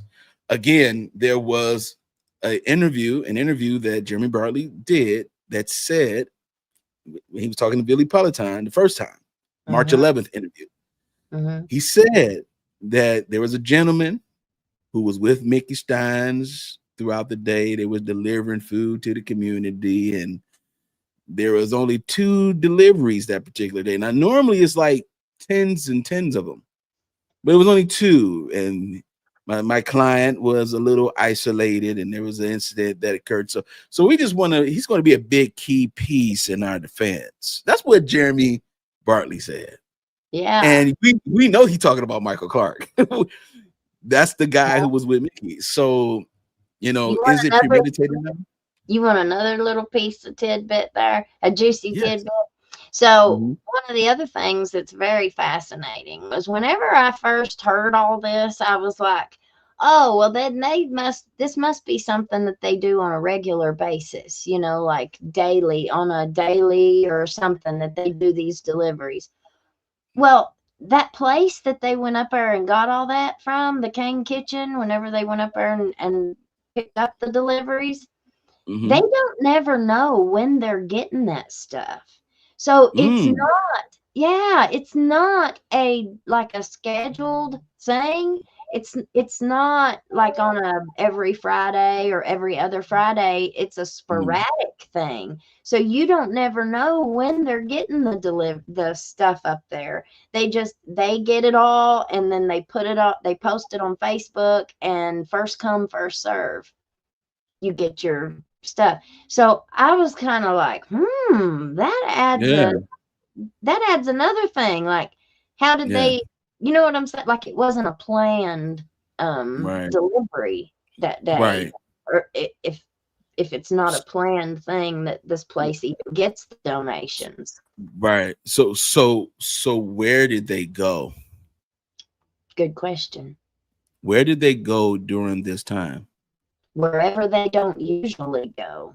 Right. And I think that's where Jeremy Bartley is coming from. I think he's saying this is something that doesn't normally happen. This is a place that they don't normally go to. And then you go from that place back to the court where everybody's hanging out and chilling out and everybody going to lunch. Then you leave and come back, and all of a sudden you're telling everybody to get out the chambers, after that. Mickey was on a mission. Mickey was on a mission. You see Mickey and Preacher Man walking back down the hallway, and they go into the room, and you can tell, or I can, because I know these men. I know, I don't know them real well. Like, I wasn't in the circle, but I knew these men, so I kind of can do a little, I feel like I'm reading their faces correctly anyway. And you can tell that Mickey was getting ready to confront the judge. And I think whatever he was confronting him about, Michael was very aware of. I'd say they were, who knows if it was something that was premeditated. Now, I have also said that I think that Mickey was getting bombarded with people trying to save their own hind ends, right? Everybody was doing their own dirt. Like, I don't think it was necessarily like a coordinated thing. I think this one was probably cheating on his wife and getting him a piece whenever he could get it from whoever he could get it. And I think this one over here was doing their own thing, maybe in the same way, but they weren't like let's plan it out and do this. I think they were all doing their own thing. Maybe this one over here was stealing money every chance he got, or maybe this one over here was doing something else. And I think that, kind of, we all have dirt on each other, so nobody can ever really come forward and tell on anybody, because if you do, we're all going to tell on you, nobody can ever say anything, because if they do, they're going down too. And I think that was kind of what we were looking at. Everybody was dirty, so nobody can tell on nobody. But what if, dead men tell no tales? The only person that can talk now is Mickey, and he ain't even talking. Right. So what did he silence the judge? We know that a couple years ago, the FBI came into the courthouse and allegedly pulled Mullins off the bench, left him. They were gone. He was gone 2 days, and he came back and just went right back up on the bench and pretended like nothing ever happened and nobody ever talked about it. Was he gone? Was he being questioned about something? Were people starting to get a little bit nervous that somebody was going to talk? I don't know. These are really big questions that I think we all have. Russell Coleman was the attorney general at the time that Michael Clark was exonerated by Matt Bevin, right? Is that true? That Matt Bevin and Russell Coleman were like college buddies, right? No, that was or Tim Robinson was with Tim Robinson, the founder of ARC, was college buddies with the attorney general Russell Coleman. Okay, there you go. And they're both lawyers. See, Tim Robinson was a lawyer. Yep. I find that very interesting.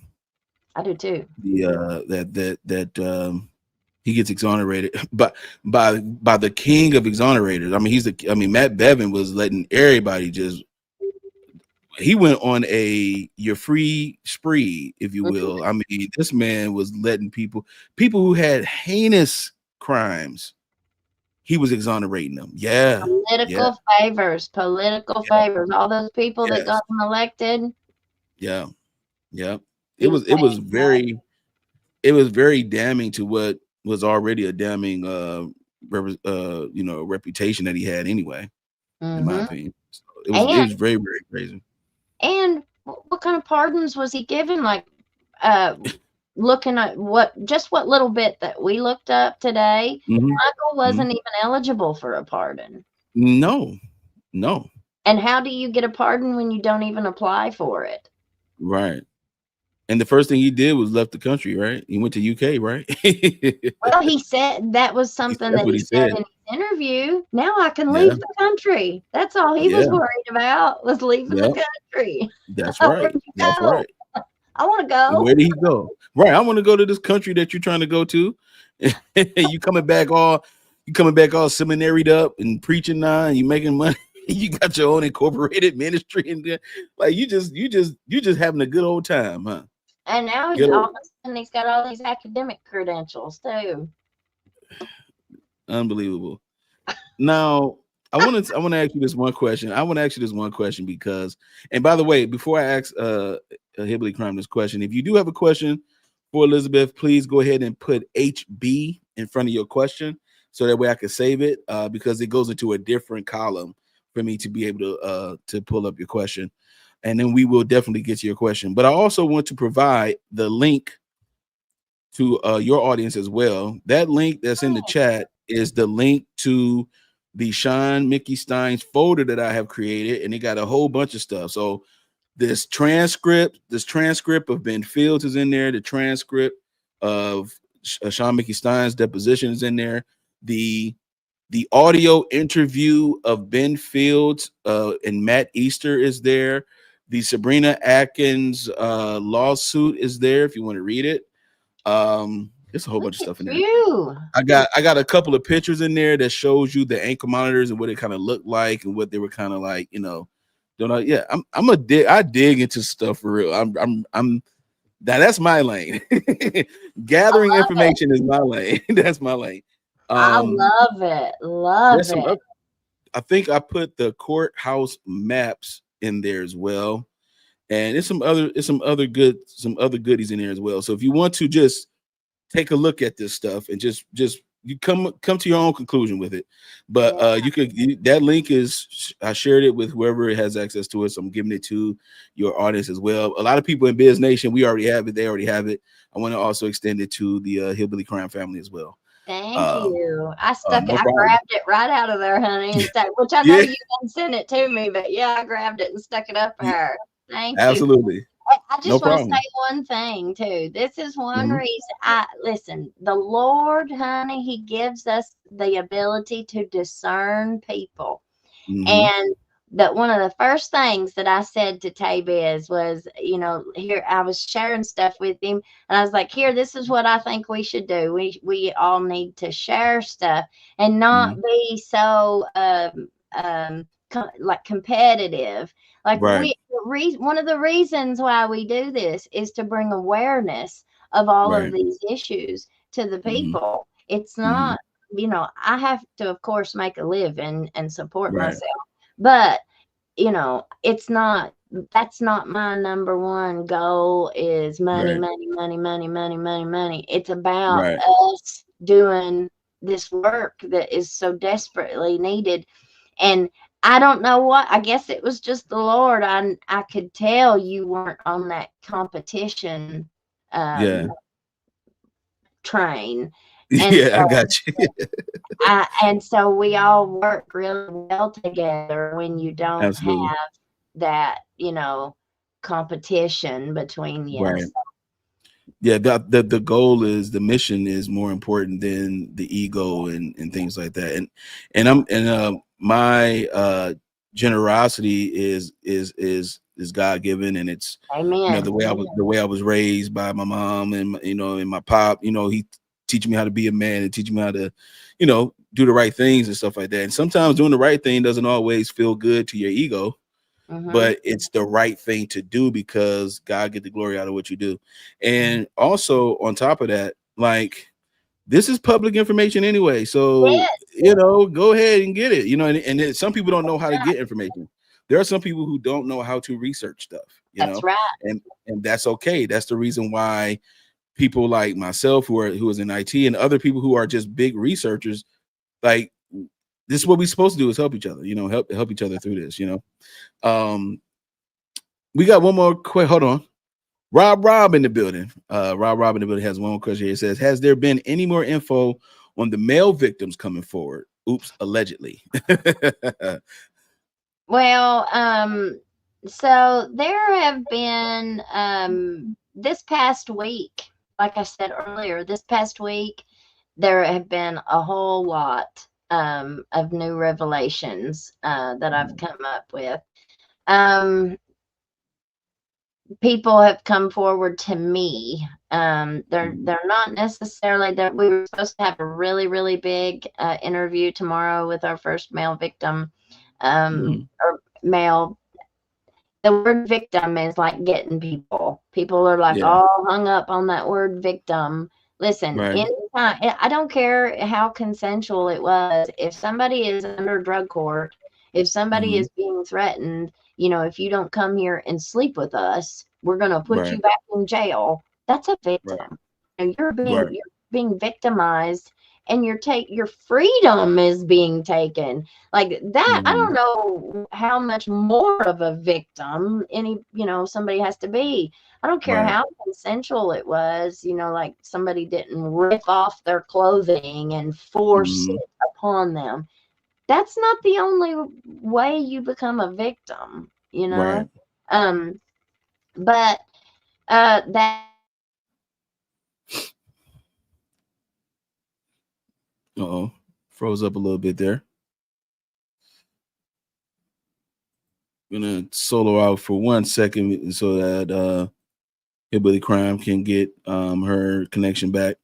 But just to piggyback with her until she comes back, there is a person that I am scheduled to also have a phone conversation or interview with this week coming up with a man who is going through some difficult stuff in Letcher. So it's starting to catch wave, like this whole thing, the corruption piece is starting to catch some steam. And I just yeah, this is not just, it's a lot of people are thinking like these stories are like can't be fathomed. Yes, they can be.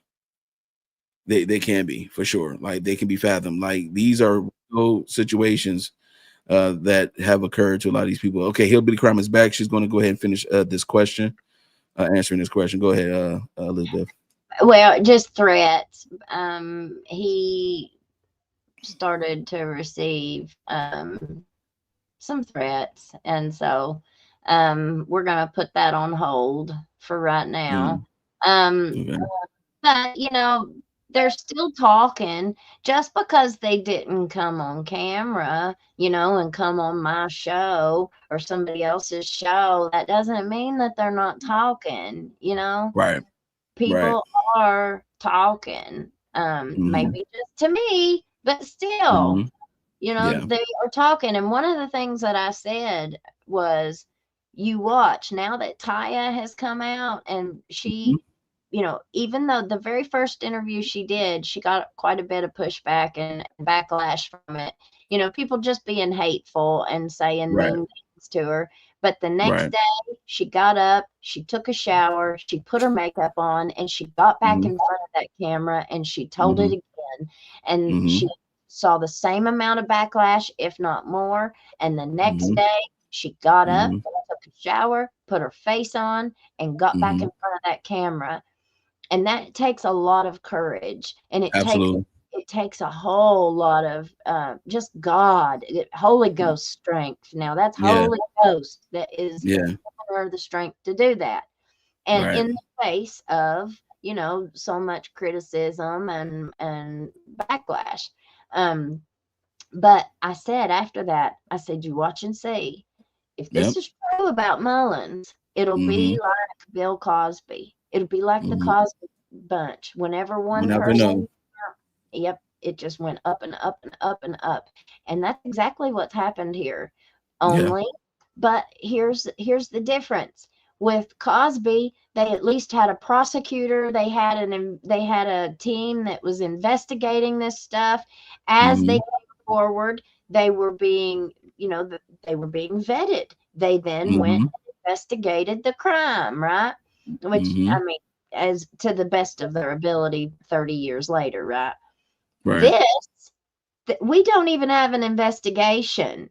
If somebody comes forward, what consequences are even going to be made? Like Ben got 6 months in jail, right?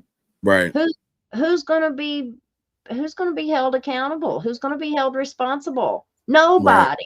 So if they come forward, all they're doing is either messing up their marriage, or getting in a big fight with their husband, or their child is going to now know what mommy went through. They're not going to do that for nothing. You know? Sabrina Adkins' life has been turned upside down. Yeah. And that's this, and what I would really want, because even if I asked my audience one time, will this trial expose Kevin Mullins? Like an overwhelming 98% was like, yeah. But the thing is like, what changes will be made, or what changes can be made with these things being exposed? And I believe that a federal investigation, like outside of exactly, like that type of level of investigation, a RICO investigation, that type of investigation would just bring all this to a head. And I think something like that should take place in this particular case, because there's way too much corruption where you can't even trust your lawyers, your police, your representatives. You can't trust your court system. It's like everywhere you turn, then they're like, well, you had a choice to do this and that. Well, what choices do I have when everything around me is corruption? I don't really have a choice, In that first hearing, Jeremy Bartley asked I think it was Detective Stamper on the stand. He said, are you aware of any complaint or anything that was filed against Mullins from Mickey, before? And he said no. And that made me wonder, what does Jeremy Bartley know that we don't? You know, he wouldn't have asked the Mm-hmm. question if Yeah. he wasn't privy to, you know, something that maybe Mickey tried to. Yeah. I Uh, think they're going to uncover everything. well, with a lot, I'm not an attorney, but I do know that whenever these trials take place, you know, there's no surprises in the trial. Like they have to put in way before time, you know, who their witnesses are, what those witnesses are going to say. You know, Mm-hmm.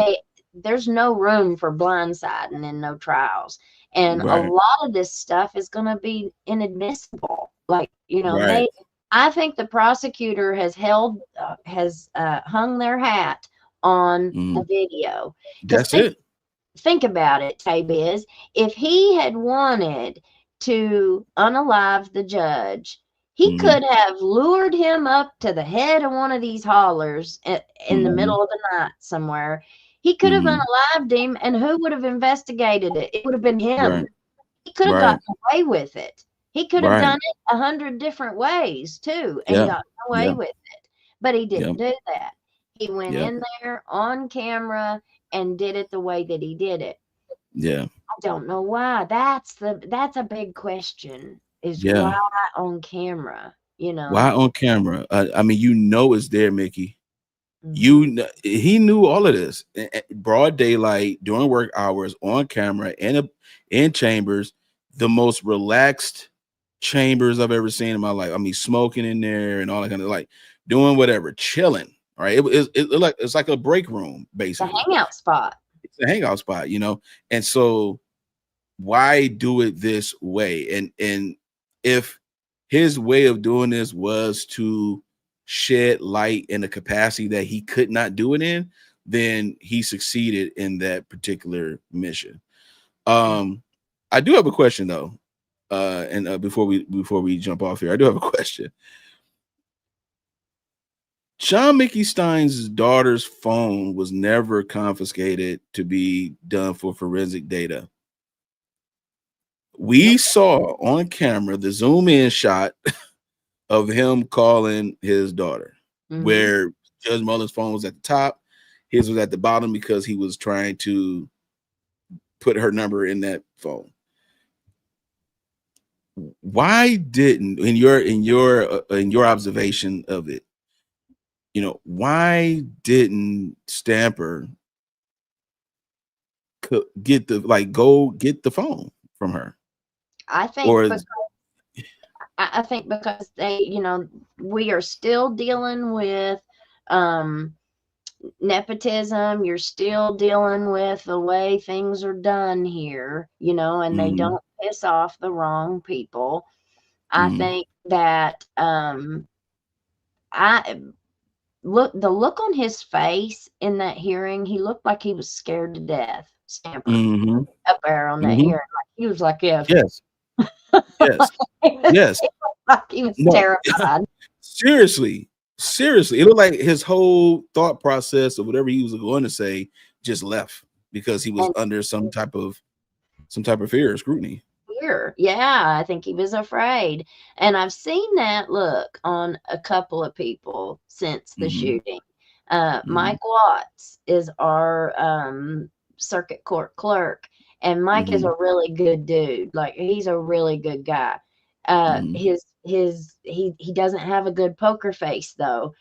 mhm, Like I saw him at Walmart one day, and as soon as he looked at me, like we just kind of ran into each other. And mhm, whenever he looked at me, the look on his face, even though he was smiling, he was like, he mhm. was Yeah, trying to smile at me, but he nervous, nervous smile. just seeing me, just Yeah, seeing me, mhm, and, you know, and how my show has gotten, just him running into me and seeing me, the look on his face was just like the cat that ate the canary, you know yeah, what I yeah, mean? absolutely, yeah, yeah, But even though I don't think Mike did anything, you know, I just think right, it was just these facial expressions. Some people cannot hide yeah, those, you know, the any kind of guilt or, you yeah, know, anything. Or And even inside knowledge, like having yeah, insight on something. Like if you know something about something or someone else, yes, and they want you to take it to your grave, but you know this is something that really would bring justice to something else, that would make a person nervous as well, especially if they have a position where their reputation has one particular type of tone to it. And if it's all positive up until the fact that you did something like this, then mhm, it's like, oh, I don't, now I won't be seen the same, mhm. And Stamper on the stand, you know, well, not just him. Look, Ned Pillersdorf. The Hmm. reason why I think he didn't name Mullins, when we look at those videos from the shooting, it's plain to see that those were his chambers. That's his Hmm. courtroom. He is Hmm. the man at the top. So he's the one Hmm. that sets the environment, the tone of the environment. He's the one that sets the professionalism, the standards of professionalism around there. And we see Hmm. he didn't set no standard whatsoever. It was a hangout spot. That's where, Right. that, like you said, the smoke room, it was like a break room. His own Yeah. chambers was. Uh-huh. And why would he not be named in that civil suit? But I think that Ned created that, did that backroom deal the way that he did. It's just my personal opinion, but Hmm. I think that he knew he was getting ready to run this congressional campaign, and what Hmm. better way to ingratiate himself with Hmm. Mullins and Daniel Dotson and the rest of the legal community that would have Hmm. Letcher County and its voters Hmm. locked down, right? Hmm. So I think Hmm. he did. I think he made steps and made decisions that was how that would benefit him in his own personal and legal career, let Hmm. alone what was going on, or never minding what Sabrina Adkins and these poor Hmm. women were going through. Right. Like, I don't think I Wow. know that that's awful, but I think that's what really happened. Yeah. Yeah. It makes sense to me. I mean, like you said, you're about to run for a political position. And so, you don't want to bite the hand that could potentially feed you all of the support that you want. Well, and he knew he was my lawyer. I hired him to Mm. represent me against a bunch of corrupt BS here in Letcher County. So he knew exactly it wasn't sexual. It didn't have no sexual stuff in it, but Right. still, he knew how Letcher County was. He's known Yeah. it for a very, very long time. And I Hmm. don't believe for a second that any lawyer, that's a very small legal community. So Yeah. there's only going to be a very small population of people who are in that legal community. So everybody's going to know each other. They've all practiced around each other. They've all worked on cases, at Hmm. some point in time in some courtroom around here. So they all know. You can't tell me that they had not heard the rumors. Right. Nobody can tell me that they had not heard about what Mullins was doing.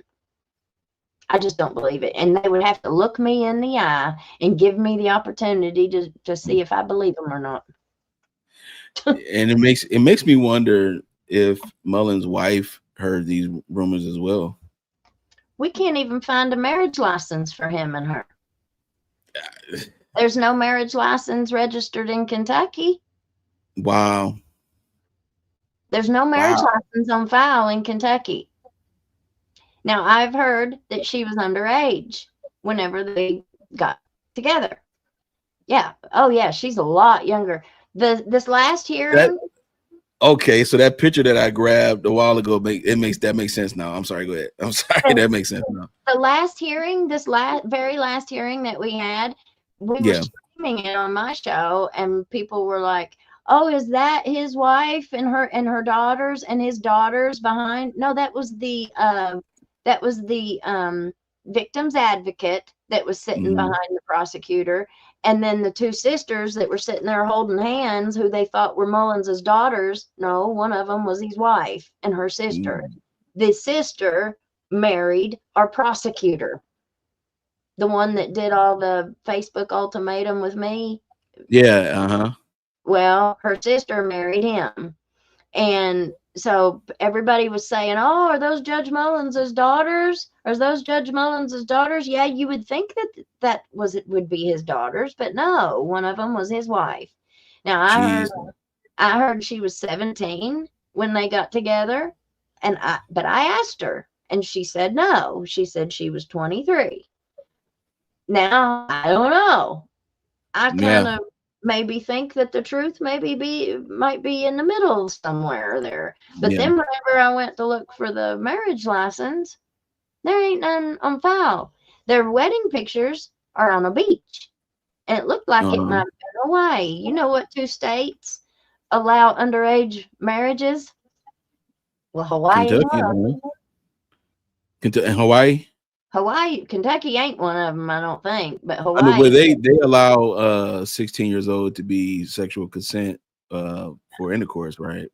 Which Yeah, is so just yeah. weird. But Hawaii, wow. So they went to Hawaii to get married. Well, I don't know. Allegedly. It just looks, whenever I saw the pictures, they're on a beach and they've got Right. lace on around their Yeah. neck. And they So weren't all white or something like that, right? I'm just speculating, you Yeah, know. we just piecing it together here. Like, yeah, that makes sense though. That makes sense. I want to ask you one last question here before we go. Because on our channel we talk about corrupt organizations always having having a fall guy. Do you think they were trying to make Mickey Steins a fall guy Oh in a yeah. lot of what was going on? Yeah, I think Ben was the original fall guy. But he And messed yeah. he messed up poorly. Yeah. Uh-oh. Think she froze out once again. I definitely agree with Elizabeth on that. That I do think that they were trying to get Mickey Steins to be the fall guy since Ben Fields messed up. I think Ben Fields, I totally agree 100% that Ben Fields, in my opinion, was the original fall guy. And he's one of those fall guys that he gets a little bit too happy. He gets a little bit too crazy. You can't really tame him.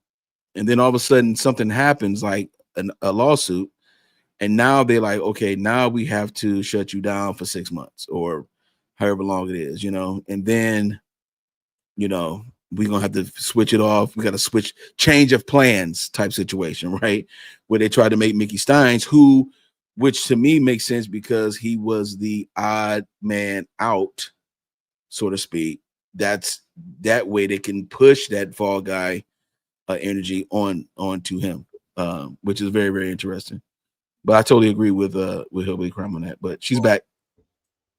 Okay, you can go ahead and continue. I was just piggybacking off That's all right. Where was I at? about Mickey Steins being the fall guy because Ben Fields was the original fall guy, but he screwed the pooch. Yeah, I think that Ben was the original fall guy. I think that Mickey was going to have to take his lumps. And we found out that they were planning on replacing Mickey before the deposition. They were getting ready to replace him with the new guy, the new sheriff that Billy Jones that has been put in there. And we went digging around on him and found out. You remember when Kim Potter a couple years ago from, I think it was Minnesota, she was a police officer and she was a trainer, like she was training an officer, and she went to grab taser, and she actually shot the boy and killed him. Yes, I remember that. Our new sheriff did the same thing. I reckon he was a police officer in Nicholasville, Kentucky, and said that there was a fight going on out in front of the police station, and he went to grab his taser to tase the guy, and he shot him. But it didn't say if the guy lived or died. But somebody reached out and said the guy lived. So, but you don't see any kind of there was never any I mean, he's a cop. He's our sheriff. Yeah, no investigation or anything. No, nothing. Kim Just Potter went to prison for 2 years, but hers Jesus. died. But hers Wow. died. Wow. No. This has been an eye-opening interview. If those of you who have not seen this whole show, please replay it. Trust me, you won't be disappointed at all with Hillbilly Crime and her knowledge and her insight on this case, and not just the case, but the corruption, the courthouse, the entire situation. That's why we called it crime, corruption in the courthouse, because it's all intertwined and intermingled with each other. Do you want to let everybody know, especially with my audience, let us know what you got going on next as far as any other projects outside of this case? Yeah, thank you very much. Well, one of the things that we were trying to do was during the day we were doing trial watches, but the last one that we watched was the Karen Reed trial, and honey, that one about did me in. We've not watched a trial since that one, but we've got but we're getting ready to start those back up. So during the day, we try to follow a trial, whichever one we grab a hold of, and then I have a show every night. I try to do it at 7 p.m. Eastern time every evening, but sometimes my kids have ball games or something like that, so I'll just schedule it before or after, depending on what it is. I am one of the most unorganized people that you've ever met. And I do everything pretty much by the seat of my pants. I don't plan anything. I don't script anything. It is just real talk. Yeah. So, join us. Awesome. Well, Biz Nation, those of you that want to see some trial watches in the near future, please go ahead and subscribe to Hillbilly Crime. Yeah. Thank you so much for being here tonight on Taybiz TV. This has been another one of my interviews that was like a goal of mine. My first interview that I did was with a lady named Maggie, the substitute teacher, who was like a relationship type of person. Like, I don't want to say expert because she don't really go by that, but she's very insightful about relationships and things of that nature. And then this also was another interview that I had in my mind that I wanted to do. And I said this, I'm like, one day me and Hillbilly Crime, we're going to do something together. I said this a long time ago, and it happened tonight. So thank you so much for bringing this to fruition. I definitely appreciate you. Thank you so much. Thank you so much. Ben, me and Gavin have decided that we'll do like we're going to do a regular show. And if you ever want to do that, honey, you just holler at me and we'll do that too. Absolutely. I would be more than humbled to do this. Definitely. Thank you so much, everybody. This is Elizabeth Jones, aka Hillbilly Crime. Show love once again. Thank you so much. All right. Well, that was very, very, very interesting, man. Sean Mickey Steins and Kevin Mullins were not friends like that, y'all. Look at that. Not for real. Nah, not for real. Nah, they tried to make it seem like that and tried to blossom it together. And and especially your boy Preacher Man. What did he say? Man, my bestest, closest friend, he's Judge Mullins, and my other closest friend, Mickey Steins, and this, then it's like all this word salad, and then here it is. They had a working relationship, which makes a lot of sense. Once again, I'm definitely sure, and I'm speaking this into another existence that Hillbilly Crime and myself will connect once again soon and do some more recap on this case and some other stuff. For those of you who are interested in some more little true crime, I have another I came across this particular thing in Florida where a preacher got raided. His house got raided because he's been doing some human trafficking and forced labor. He's a preacher, he's a pastor, and his name is David E. Taylor. And he had a church that was renamed so that way he could collect a new 501c3 tax code because the other one was revoked on his old name. And a lot of people are catching wind of him now, but he actually was deposed back in 2014 and 2015 for similar situations of tax evasion and stuff like that. So next week on Wednesday, when we go live, we're going to talk about this David E. Taylor person. I also have the indictment. It's on 10 counts. We're going to read the indictment. We're going to go over everything, and we're going to get it popping and get it going. I appreciate everyone. Yes, onward traveler. Yeah, David E. Taylor is a cult for sure.